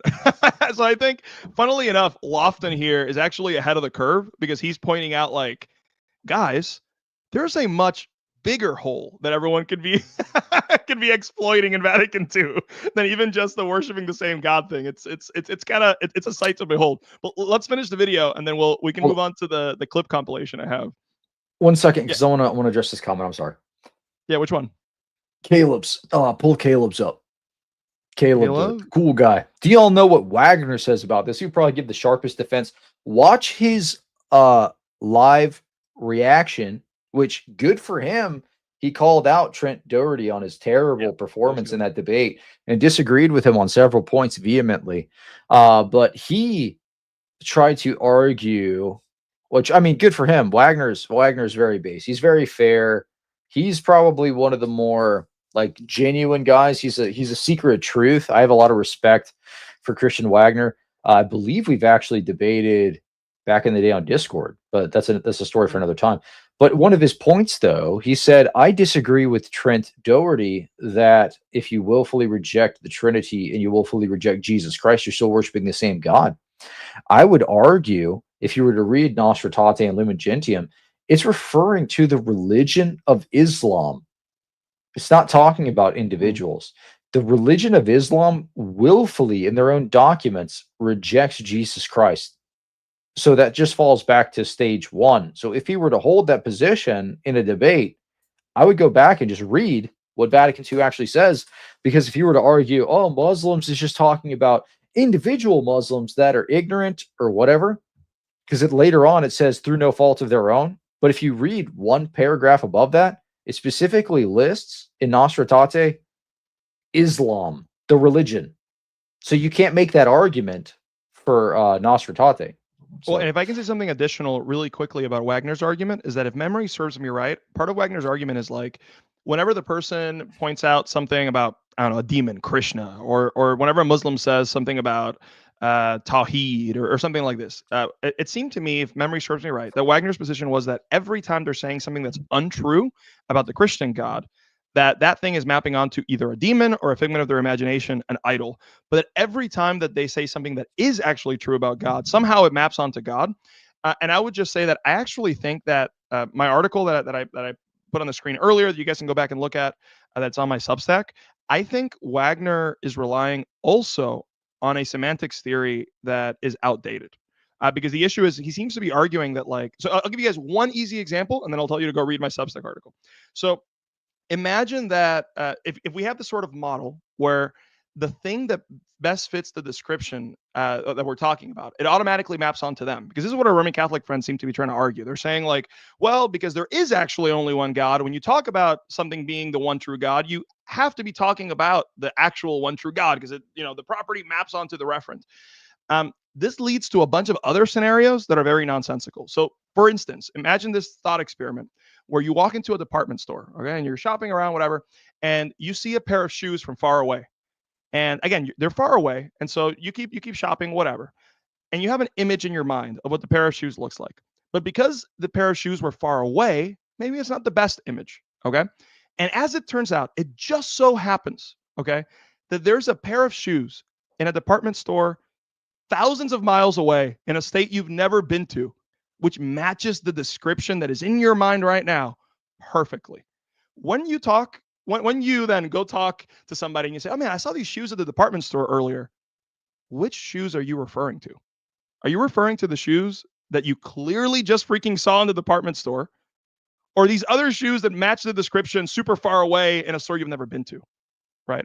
So what our Roman Catholic friends are trying to argue here is their argument coincides with that second option. That no. I know that even if presumably some Roman Catholics that I've talked to on my channel, so this is not a straw man. I literally pose the example of, like, if a demon in the shape of Krishna presents itself to a Hindu and says, hello, I am Krishna, I am pure act, the creator of the world, whatever, worship me, and they do it, Does that map onto the one true God? And they said yes. And that's because they have this really faulty theory of semantics that leads to absurd conclusions when you apply it to a bunch of other scenarios. So if you guys would like to see a philosophical deep dive on that, and then a better answer for what's a better theory of semantics that we can apply to this issue, which debunks the Roman Catholic perspective, feel free to check out my article, and you'll see it much more in depth. But what were you saying? I just wanted to share this with you. 10 super chats to goal. Super chat or the papists win. Okay. This is life or death, people. If we don't meet our goal tonight, dude, the papists literally win. And it's over. That's it. Vatican II. Oh, I just messed up my lighting. So, thank you so much, Brandon, for the $5. I appreciate it so much. Jesse, again, thank you so much, Jesse, for the $10 super chat. Jesse says, most people would agree with Vatican II if it was just talking about an individual earnestly seeking God, but it is referring to an institution, which means we get to define said institution by its own terms. Yep. That's right.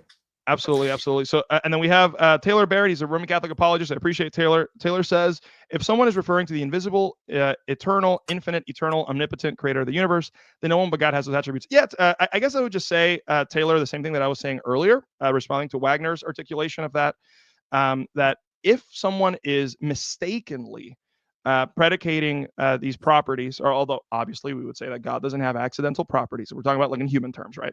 But if someone is trying to, like, if someone points at a lizard, or like your favorite example, the pink unicorn horn, or the elephant with the pink unicorn horn, which strikes again every single time you have a debate on this. If someone draws a pink elephant with a unicorn horn and they point to it and they say of this thing, oh, this is the invisible, eternal, infinite, omnipotent creator of the universe, and they proceed to worship it. The question is, does that worship map onto the thing that's right in front of them, the pink elephant, or is it mapping onto something completely unrelated that they're either actively rejecting, okay, or they're just not exactly aware of? But in our case, it's even worse, because they're actively rejecting it, right? And so that is what we're talking about. It's like the department store and the shoe example I gave earlier. Just because there's a shoe thousands of miles away that better matches the description in your head when you think of the pair of shoes you interacted with today, that doesn't mean that when you say the pair of shoes I saw in the store today were kind of expensive, that you're then talking about the shoes thousands of miles away at a store you've never been to, at a state you've never been to, right? And so that's the sort of thing that we're talking about here.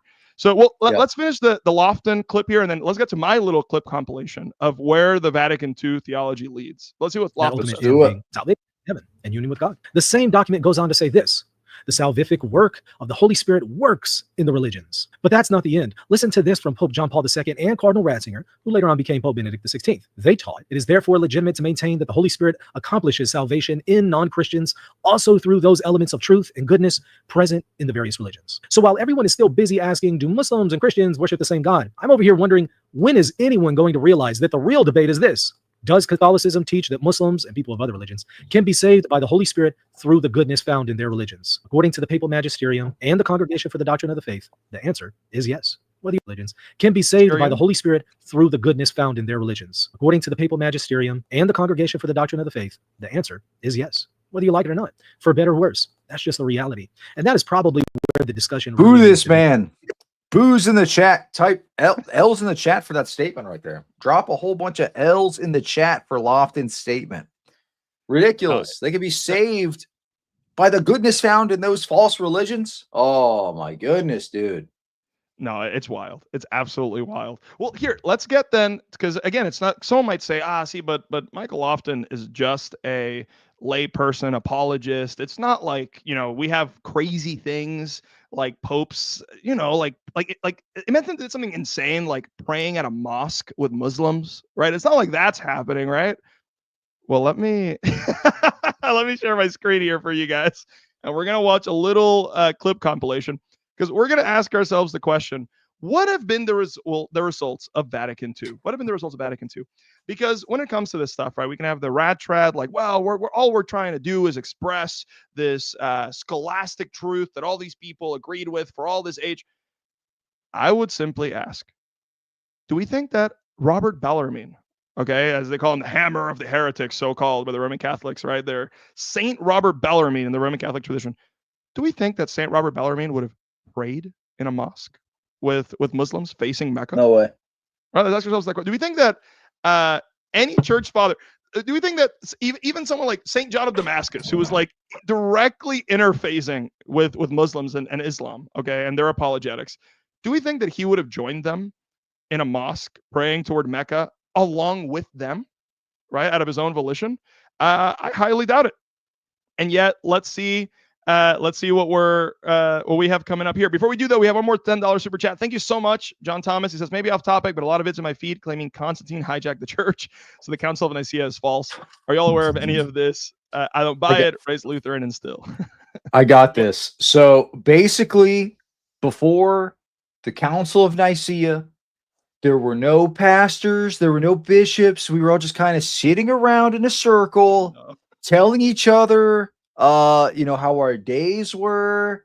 We were giving each other flowers and stuff. And then big old mean Constantine came in. He messed it all up, dude. We were worshiping on the Sabbath.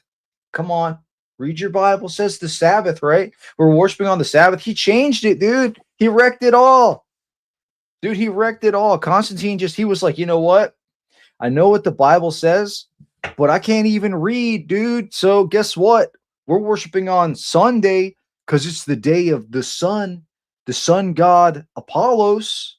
No, dude, this is such low tier. Like, one of the first videos I made on my channel was debunking the claims of conspiratorial Seventh-day Adventists because they like to bring this nonsense up. And somebody said Da Vinci Code. Yeah, ridiculous. So it's kind of inspired by that. But I remember family, my sister's husband's family.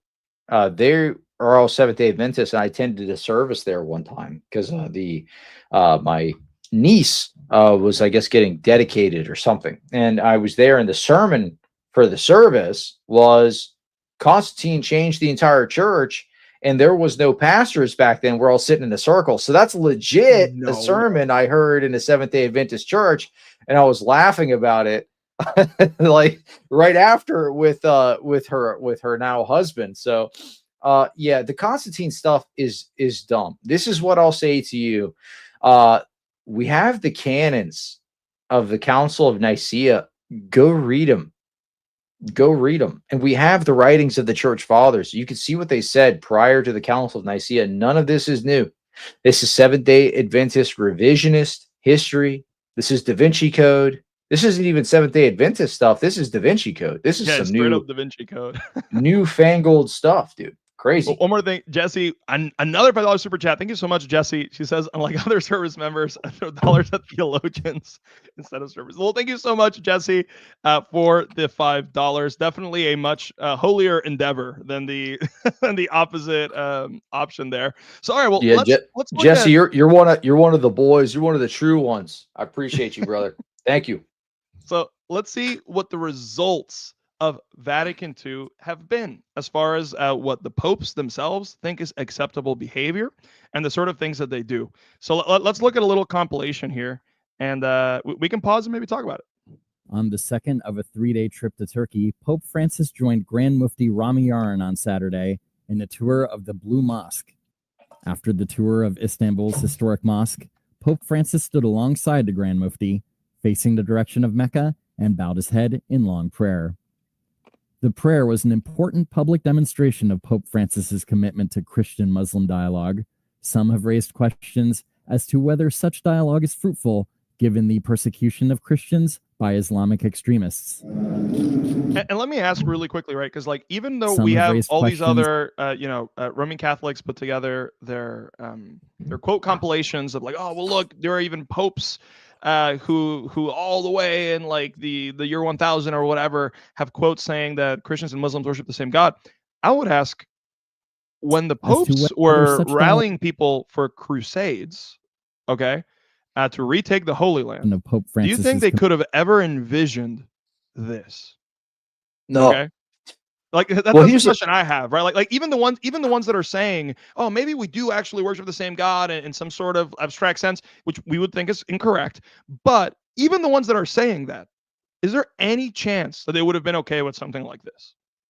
Not a chance. And this is the other thing. The people who are trying to compile these quotes, right? that say like Muslims and Christians worship the same God. Since 33 did a whole big thing trying to impute the meaning that he intends into the writings of reformers, into the writings of early church fathers. I did a whole video showing how those exact citations are completely out of context and was not the meaning. So don't get tricked when people are referring to passages in scripture, referring to the Old Testament Jews, saying that Jews worship the same God, because guess what? In the Old Testament, they were Trinitarian. So it's kind of like low tier argumentation, because every single time, notice, they pull up the Jews argument. They'll just cite Jews, Jews, Jews over and over and over again. There's maybe one pope that actually said Muslims worship the same God that I pulled up a citation on. That's been presented to me. There might be more citations out there, but the one that was presented to me was a semi-spurious work that was a political writing to a Muslim ruler who had been persecuting him for like the last couple hundred years, like their entire region. So it's like, hey, we want to play nice. Can we end this war? We both believe in God, right? And I've seen people argue, and some scholars will say that the translation of that work into English is wrong. It says we both worship a monotheistic God, not the same God. Like we both worship one God. We're not polytheists. So there's an argument to be made there, but don't trust this stuff at face value. These guys that are putting together these quote compilations are not geniuses, dude. You can read the works of these people. Quote farm, quote mine apologetics is not good. I do it in my shorts, right? But that's just to give you a glimpse. I'm not making my entire theology off of a short. It's one piece of a larger argument. You have to actually read the text to see what they mean in context. You can't just control F and say same God. Where does it say same God? Like, okay. Well, and what's interesting too, though, is like, to your point, something that I've noticed is a lot of these, and they're able to find some quotes about the Muslims, but 90% of the quotes end up being about the Jews worshiping the same God. And what I find kind of interesting is like, even if in a hypothetical, all right, if in a hypothetical, we were like, dude, let's say we granted the Jews. What about the Muslims, right? This is the biggest issue, right? Is like Islam is literally, well, I mean, both of them are predicated on rejecting Christ's divinity and this sort of thing. But in Islam, it's like the situation is like even worse, because you have like demonic entities full on pretending to be divine legates, talking to Muhammad. You have like all this insane stuff, right? The conquering of large parts of the known world, all of these things. So it's like, even if in a hypothetical, we ceded the Jewish point, how does that get them out of the Muslim point? And, Right. and that's my thing, right? Because I actually think if you were to, like, just for the sake of the argument, cede the Jewish point, the quote compilation goes from like being this thick to being this thick, right? Mhm. Because it's just so on its face crazy to say that Muslims worship the same God as us, in my humble opinion. But in any case, let's go ahead and- John Baden says, Pastor Ben, do you remember if that video on Since 3380 was a live stream or a video? I made a video response to it. It's got his face in it with the Kaaba in the background. So, but yeah, no, so if you want to watch, we actually had a debate on this. So there's a debate that we did that was in a live stream. But yeah, also Rome 33, you're like using the most low tier talking points I've ever heard. So let me just offer you this, dude. If you think you're so intelligent, come up and debate me right now. I will debate you live in front of all these people and embarrass you. I mean, I'll be nice. I'll pray for you afterwards, but I'll embarrass you first. So if you want to come up here, feel free, dude. But let's keep watching. Commitment to Christian-Muslim dialogue. Some have raised questions as to whether such dialogue is fruitful given the persecution of Christians by Islamic extremists. Pope Francis has concluded his mini-African tour with a highly significant visit to the mosque in the heart of the Muslim quarter of the Central African Republic's capital, Bangui. So Scene of based, religious unrest in the past, Pope Francis came bearing a message of mutual respect and tolerance, Dude, this is based and in appeared trad, determined to stress decades of peaceful religious cohabitation. What is like one of the copes that we always hear online? Like, no, he's in the mosque praying to convert them in the mosque facing Mecca. And you're like, okay, dude. Right. So like by that logic, if a Christian is under persecution and they're told to pinch the incense to Caesar, but they say, no, but in my heart, I'm just going to pinch the incense, secretly praying to convert Caesar. Like, would they have gotten away with that, or how would that have worked in the early church too? Let's see. Jesse, oh my gosh, another one. Jesse, thank you so much. Jesse says, Catholics shape online church history rhetoric, so AI like ChatGPT echoes it. Read firsthand sources to get accurate rhetoric, not secondhand bias. That's why many young men believe this crap. Absolutely, Jesse. Thank you so much for the super chat. Caleb saying 5D chess, secretly praying to convert the Muslims at the facing Mecca at their prayer rugs. Absolutely. All right, so let's go ahead and keep watching. Let us remember, Christians and Muslims, members of the traditional religions, lived peacefully for years together.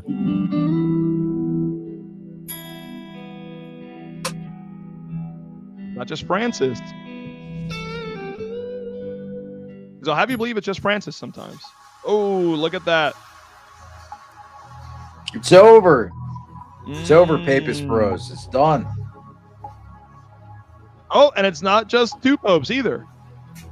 I want to actually really quickly, I want to stop here and highlight this one for you guys, because this one is like kind of wild. So John Paul II goes to the Holy Land, right? He goes to Jordan. This is this big event. Here he is at the Jewish like prayer wall or whatever. But most importantly, okay, at the end of his prayer, when he's like finished praying at the Jordan, there's a mixed crowd there, a mixed religious crowd. And this is what he says. Special greetings to His Royal Highness Prince Muhammad. I will keep all the people of Jordan, Christians and Muslims, in my prayers, especially the sick and the elderly. Okay, good so far. With gratitude, I invoke abundant blessings upon His Highness the King and upon the whole nation. Okay, God bless you all. God bless Jordan. Wow, batting 1,000 so far. May Saint John the Baptist protect Islam. And all the people of Jordan and all who participated in this celebration, a memorable celebration. Protect this fake demonic religion, bro. Got to protect it. Wild, right? Absolutely wild. And again, part of what we're asking here also with this is like, well, I thought the talking point, guys, this is what we're always being told. It's just like asking a friend to pray for you, bro. It's like, okay, great. So he's asking St. John the Baptist to ask God to protect a fake religion. Oops. Right? Womp womp. Kind of a problem. A very, very big problem. But all right, let's keep going. Let's keep going from there. You got another super chat, by the way. Oh, let me see. We got John Thomas. Thank you so much for the $10 super chat. He says, then why didn't the Patriarch of Constantinople appear with them? Why don't they return the Hagia Sophia to the Eastern Orthodox control? Turk at least stopped Islam worship there.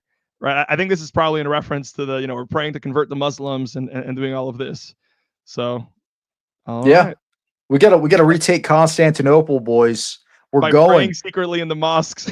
Do you know how we're gonna retake Constantinople? I'll tell you, my Christian patriots, my Christian warriors in the chat. We're gonna do it by smashing that like button on this video. Let's pump up the likes, guys. Come on, let's get them to 1 million. Can we get 1 million likes on this Javier Perdomo video? That'd be nuts. Watch. That goes viral, and then boom. Javier Perdomo, 1 million likes on this video, in which I'm just like, I'm leaning back like this half the time, relaxing. As the popes are praying in mosques and kissing Qurans. That's right. Gotta kiss that Quran. Don't you know you're not a true Catholic unless you kiss the Quran, dude. Jeff asks, is the Quran that John Paul II kissed a second or a third class relic? That's a really good question, Jeff. That's a very, very good question that I want an answer to right now. It's valid. So notice this, and I have a quote here for you guys in a second, but this is like an infamous picture, right? Where he visits and he kisses the Quran. And you have actually some Roman Catholics online that will say, no, see, he just thought that this was like an elaborate Gospel of John or something. It was an elaborate Bible, right? This is what he thought, right? Well, here's what, let's a better look at the picture, a closer look, right? Okay, there we have Pope hissing this book. Oh, wait a second. Who is this guy right here? Oh, wait. Here's what he has to say about what happened this day.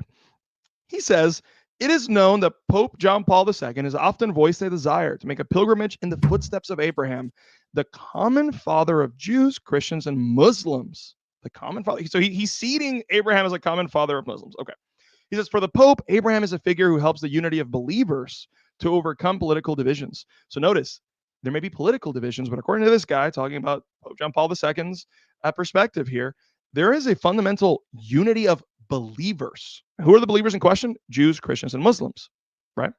That transcends even political division. So let's see what he says. He says, on May 14th, I was received by the Pope, together with a delegation composed of the Shiite Imam of Qudum Mosque and the Sunni president of the Council of Administration of the Iraqi Islamic Bank. There was also a representative of the Iraqi Ministry of Religion. I renewed our invitation to the Pope because his visit would be for us a grace from heaven. It would confirm the faith of Christians and prove the Pope's love for the whole of humanity in a country which is mainly Muslim. At the end of the audience, the Pope bowed to the Muslim holy book, the Quran, presented to him by the delegation, and he kissed it as a sign of respect. The photo of that gesture has been shown repeatedly on Iraqi television, and it demonstrates that the Pope is not only aware of the suffering of the Iraqi people, he also has great respect for Islam. Islam, right? It's over, Papist Bros. This is the guy in the photo. This is the guy in the infamous photo. This is him. Okay. So yeah. I've heard that argument before. I've never seen this this statement here. Yeah, and we have the link there. People can go ahead and check it out. He was interviewed about this. So that there's like an interview online. Right? It's crazy. And so, okay, obviously here, oh, well, it's not ex cathedra. He's not the Pope. Yeah, okay, that's fine. But what we're saying is he didn't commit apostasy ex cathedra. Dude, what are you talking about? The Roman Catholic theology is so cooked, dude. Like, he didn't commit apostasy ex cathedra. This is if you have a papal system, right? And you have an apostate Pope. Well, guess what? That debunks Vatican I, dude. Vatican I talks about the indefectibility of the Pope. This defeats your system. What do you think? What do you think doing this is? This is apostasy. Read it. Read Aquinas. Read the Summa. Read Denzinger. This is ridiculous. And it's just wild, right? It's wild because again, he received the Pope. And again, because sometimes they'll say that, or they'll say, oh, maybe the Pope misspoke. Maybe like that prayer earlier, maybe he just meant for the Muslims themselves, not for Islam, which is, again, is already cope around what is very clearly freely accessible on the Vatican.va website with no footnotes and no caveats added at all, okay, by the official people who run that website. But then also, even the guys that he's hanging out with are saying he's doing it not just for the people, but out of great respect for Islam, a false religion that it's taken an innumerable amount of people to hell. And this is what the Pope wants to show great respect for, according to the people that are in pictures like the one that we just saw. And all right, so let's keep going though.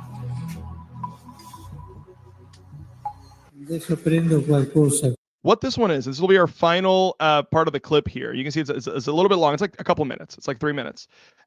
You're going to hear the Pope speaking, okay? And then he's going to have a live interpreter. This is the one that went exploded shortly before the Pope had like his, big health difficulties that led to him passing away. And so you're going to hear him speaking to this mixed interreligious crowd, okay? As you can see also by the title of the Vatican News official YouTube channel here. And so we're going to see what he has to say, not just to this crowd, but specifically to the group of interreligious youths that he has on stage with him. Okay. So again, an interreligious group. And let's see what he has to say. Che volevo dirvi. È una delle cose che più mi ha colpito di voi giovani, di questi qui, no? È la capacità del dialogo interreligioso. One of the things that struck me about all of you here is your ability to engage in interreligious dialogue. E questo è molto importante. And this is very important. Now again, Put it in the chat. What do you think he's going to say? Right. Well, okay. What's very important for interreligious dialogue? Maybe it's we need to like charitably understand each other's positions so that when we like try to debunk each other or prove the fact that Christianity is true, then we can do that maybe in a more conducive way. Or yeah, no, maybe, you know, something else reasonable that he might say, right? Oh, maybe we need to be kind to one another. We shouldn't be like insulting one another or crashing out, right? And cussing each other out or whatever. Anything that is like even remotely actually good advice. What do you think that he's going to say to this group of interreligious non-Christian people? And he says it's very, very important. All right. And before I click play here, keep in mind, Pope Francis spoke English. Okay. Because the Pope immediately was like, oh, guys, maybe this is a bad translation, guys. I swear it wasn't ex cathedra or it was a bad translation. He speaks English. So if the translator says something that is super far away from what he intends to say, surely he would have corrected him, or surely he would have added a caveat, or surely at least after this was making the rounds online, someone would have made a statement. Let's see what he has to say.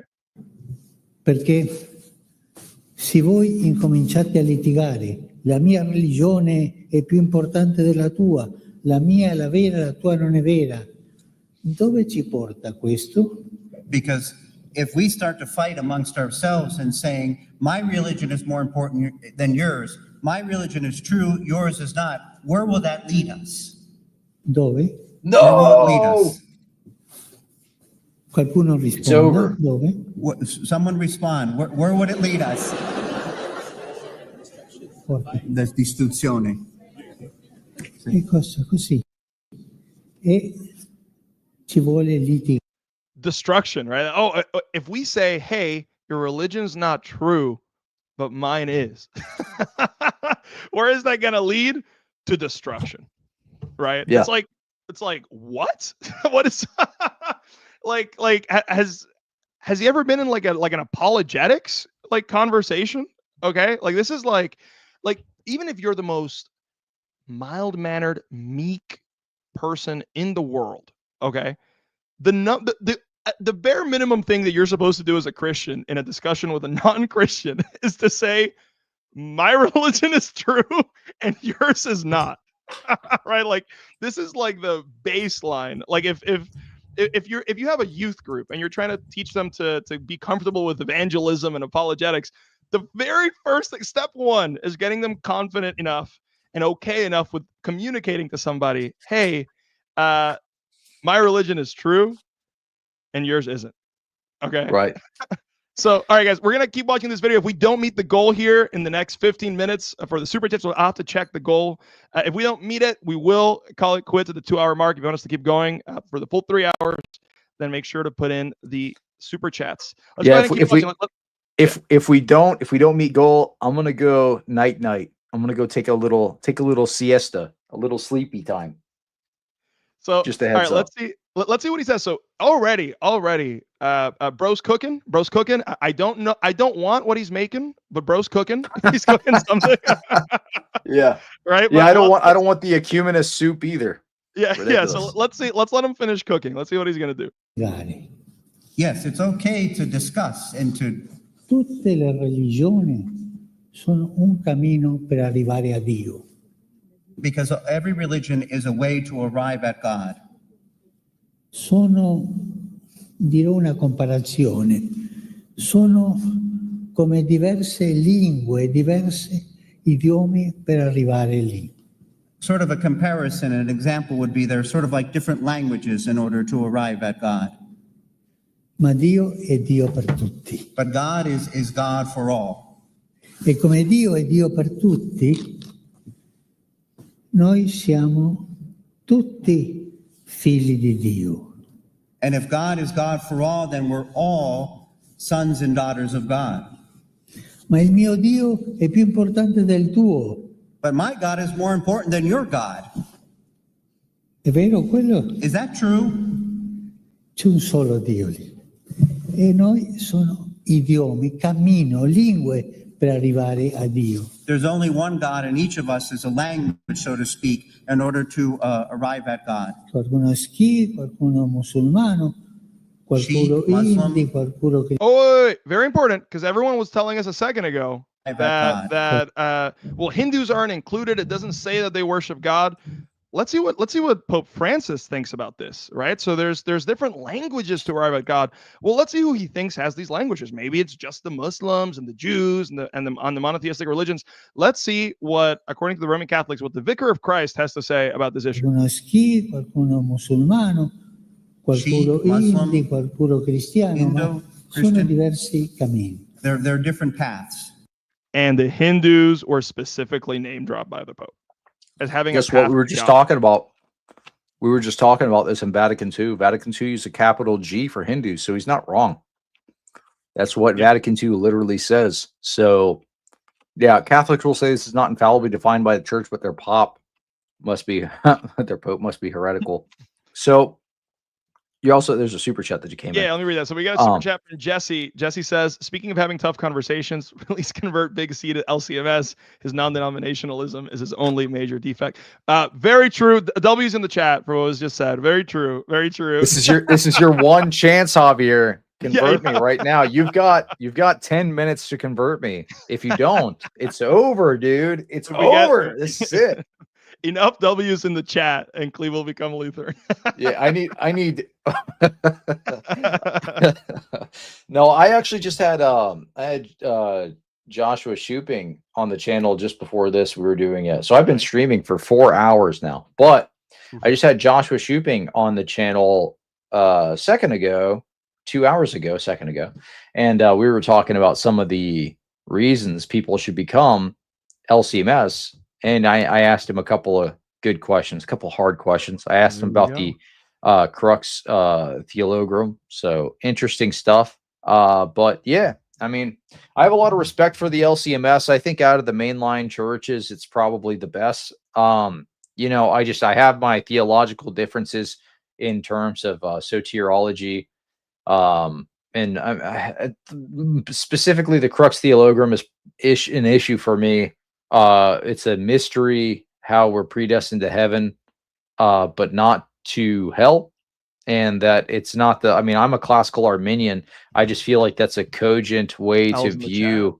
I just feel like it's a cogent view of, of this particular issue. You just read 1 Peter. That's kind of what we're talking about. If you want to rehash that, go and watch our interview with Joshua Shooping. He was very based, and I told him, Javier, he should come on your channel again. So you should. Yeah, I love Pastor Shooping. He's awesome. I definitely would love to have him back. Dominic says Cleve needs the true Catholic Church, meaning the Lutheran Church. But guys, you know what? Pope Francis told us we are not supposed to say my religion is true and yours is not. Mine is more important. So, oh man, I guess if we follow his advice, I can't tell Cleve that. You know, it is what it is. That's right. Yeah, you can't talk to me about my low church non-denominationalism, dude. That's it, dude. I will say it is pretty crazy to me, all jokes aside, that stuff like this is said, right? Because what's interesting to me is like, and I understand that this is where the not ex cathedra flags are going to start going up, but I understand that whatever. Okay, maybe Francis is having interreligious dialogue. He's not ex cathedra, but I would just ask, okay, so when we're worried about religious indifferentism, when we read Vatican II, when we're worried about things like, well, this seems to say that the Hindus worship the one true God also.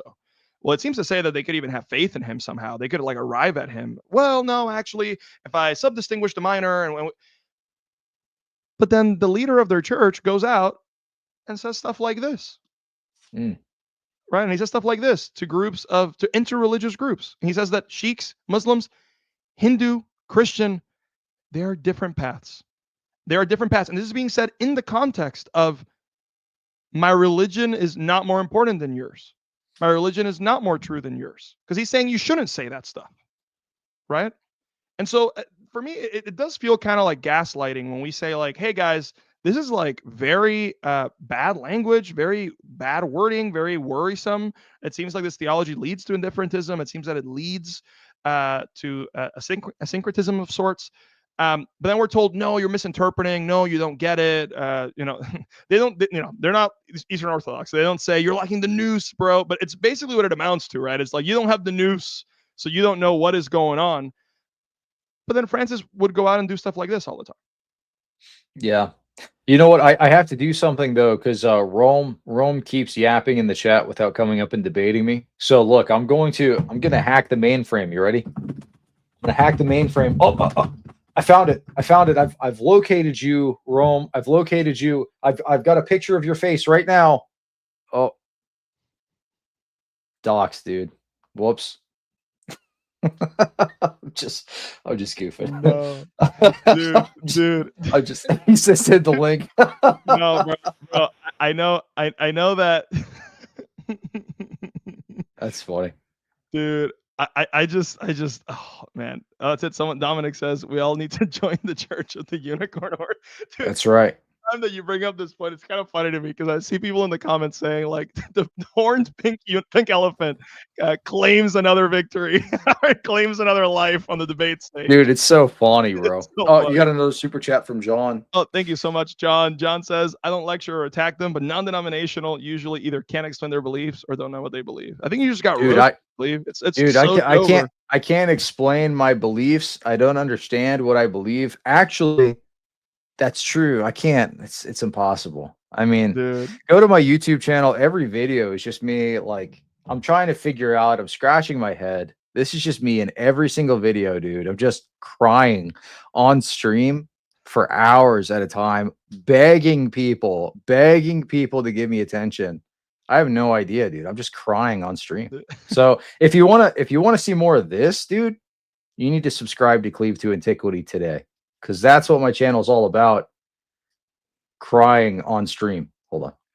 Oh, Jesse, the hero. See, Jesse, another $5 super chat. Plus, if Cleve was willing to debate his Arminianism, we would change his beliefs. It would be over, dude. That's it. It's all over. I think if I were to debate, if I were to send the link, if I were to debate Javier Perdomo on Arminianism, dude, you know what would happen to me? I think my skin would melt off of my bones immediately. Like I touched the Ark of the Covenant, like in the movie, you know, he just melts immediately. I'm pretty sure that's what would happen. Oh, it'd be insane. So Rome 33 is saying send the link. I'm looking at the time. We got, I don't know if you want to debate him for 5 minutes if we don't get the We'll debate Rome on, do Muslims have the same God as Christians? Come on up, buddy. All right, let me see. I'm exhausted, but I'll discuss with you. Just don't drop any F-bombs on here like Trent. Yeah. I'll put it in chat. Also, I will say, Rome 33, your camera does have to be on for me to let you on here. Because at the very least, the minimal accountability we need is people actually showing their face and being men about it. So I'll put the link in the chat. You do have to turn on your camera. If not, I will not let you up. Random Catholic says I'm manifesting. I've been eating too many of the Shimonian orbs. I'm manifesting live on stream. I'm orb maxing right now. Do you see this right here? Is an orb floating? It's over, dude. I will say, while Rome 33 hops on, there's also, and guys, we have to be. I mean, we started off the whole live stream talking about this. We have to be okay with like some live streams, some videos. Like, we're just having fun. We're being more informal. If you guys want to watch, like I mean, all jokes aside, I would say that like 90%, if not 99% of the interactions you have on your channel are incredibly cordial. Like everyone, like your opponents seem to be pretty happy talking with you. In fact, a lot of them come back a second and a third time. So again, we're having fun here. But if you guys do want to see these sort of interactions, I'm starting to have a few of these. I'll have one up with Kevin Fernandez since 33. Right. He was in the chat earlier. I don't know if he's still here. I'll have one of those up actually on Monday. But if you guys want to see a ton of those, you can go to Cleve's channel and you'll see. Yeah, this is more of a chill stream. We're just kind of messing around. There we go. Rome 33. There we go. Yeah. Camera on. Look, I wanna apologize to Rome. Look, I don't really mean this is what you look like. Okay. I know you're not a crying baby. I know you're not this guy right here. I know this isn't you. This one is actually you. You're this crying baby. No. Oh, no. I'm just kidding. I'm just joking. Pray for me. Rome 33 saying if it's chill, why camera? I'm actually a big fan of people that want to debate their opinions online, being men and sticking by their identity and doing that. So if Rome 33, I'm not telling you to even use your actual name, but if you're not even willing to turn your camera on, then I see no point in debating you. You heard it here first. If you're a woman, don't ever call in to Javier's live stream. He needs to verify you're a man first. No. Oh no, goodness. dude. We've got goodness. 1 minute left. Clock's ticking, dude. Yeah. Here's the other thing, Rome. I don't care on that's funny. I don't care on my stream if you turn your camera on or not. So if you want, subscribe to my channel and you control my live streams, and then call in and debate me when I do my open debate streams. But if you don't call in the next 45 seconds, we're probably going to end here, because I've been streaming for 4 hours and I'm tired, dude. Oh, let me plug some stuff. Rome says, I'll go on your stream, Cleve. All right, sounds good, bro. I appreciate you. Let's read Jesse's super chat. Yeah, so Jesse says Cleve is channeling his inner Jay Dyer right now. That's right. Come on, bro. Dude, you're a goober, dude. You won't come up and debate me, dude. You're a goober. Dude, you don't even understand you don't even understand the transcendental argument, dude. The transcendental the transcendental argument. All right, so I will say final couple of things here, and then I'll let you plug it. So Rome 33 saying I'll go on your stream, Cleve. I think that'll be great. Rome 33. Matt says I'll show up when you have time. Random Catholic says I never turn my camera on either. I don't talk about these things to glorify myself, but to glorify Christ our Lord. Yeah, I know. Here's the thing, right? I have no idea. Actually, your username's kind of apt here. To me, you're just a random Catholic. I have no idea. You could come on here and say all sorts of insane stuff, get the stream taken down. So for me, if at least someone is willing to show their face, that at least shows that they might not go, they might not have a Trent Dougherty moment. But even then, I don't know. You know, Trent had a Trent Dougherty moment. You could even be the Michael Lofton, hiding, trying to avoid accountability. Because if you're Michael Lofton right now, it's over, dude. No, I'm just kidding. I love you, Michael Lofton. Let's debate. Let's debate, Michael. Let's hang out, dude. I'll take you out and get you a burger, go ahead, dude. Cleve. Plug your stuff. Tell people what you have going on, or if there's any videos you put out recently that you want to bring some attention to, please tell them.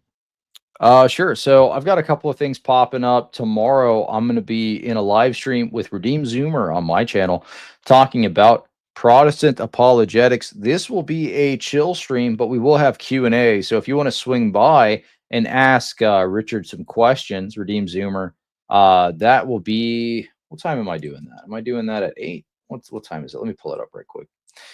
I'm going to do that at 5:30 p.m. Eastern. So if you want to swing by my channel, 5:30 p.m. Eastern, we're going to be hanging out, me and Redeemed Zoomer. The following week, I'll have a couple more interviews on Islam. I've got a guy from Reason to Answer swinging by, but a big one that's popping up on the 31st. I'm going to have Testify on my show, who's a pretty big name apologist that answers atheist questions, Islam questions, whatever, and breaks those things down. So he's a pretty big figure. So he'll be on there. Bart Ehrman, tosses at night thinking about Testify's YouTube channel. Yeah, the amount of times he's debunked him. So we're actually going to we're going to have a debate stream at the end of that. So you can actually call in and debate him if you want, or call in and ask us questions. John Thomas, $10. John, one final super chat, John, and we'll go out with this. John says, I don't know Cleve, but I was speaking in general and mainly about the non-denom churches that tend to personality cults and collapse after founder is gone. Don't worry, John. I don't think Cleve or I or anybody took that personally. We know you're John, dude, it's over. We can't be friends anymore. You insulted me, and I'm so petty. I hold on to every insult. I actually write them down, and what I do is I take this, and this is how I picture you now. I picture you just like this because you insulted me on stream. Okay, so you have to change your profile picture to this. Take a screenshot, and then I'll accept your apology. No, I'm just kidding. I don't care. I'm just joking. No, I actually agree with you. Most non-denominational Christians, most non-denominational churches don't have very good theology. I would absolutely agree with that. Yeah, so I don't think that's an improper critique at all. Yeah, but anywho, guys, I think Cleve has been up long enough. I think he's debated out enough this week. And well, I want to say I really appreciate everybody for tuning in. If you've been here this entire time, we got 50 live viewers, even at the very end. I really appreciate you guys. If you send in a super chat, I extra appreciate you. Make sure that if you have not hit the subscribe button or the notification bell, that you do so, that you leave a like on this video, that you share it with people. That's how we can get it out to more people. And make sure to go subscribe to Cleve's YouTube channel. John Thomas, final sign out. He says, I will never give up my minion avatar. I think the baby avatar has just been defeated. It's over. It's over. But thank you guys so much. Dude, you've got to give it up, man. We'll see you later.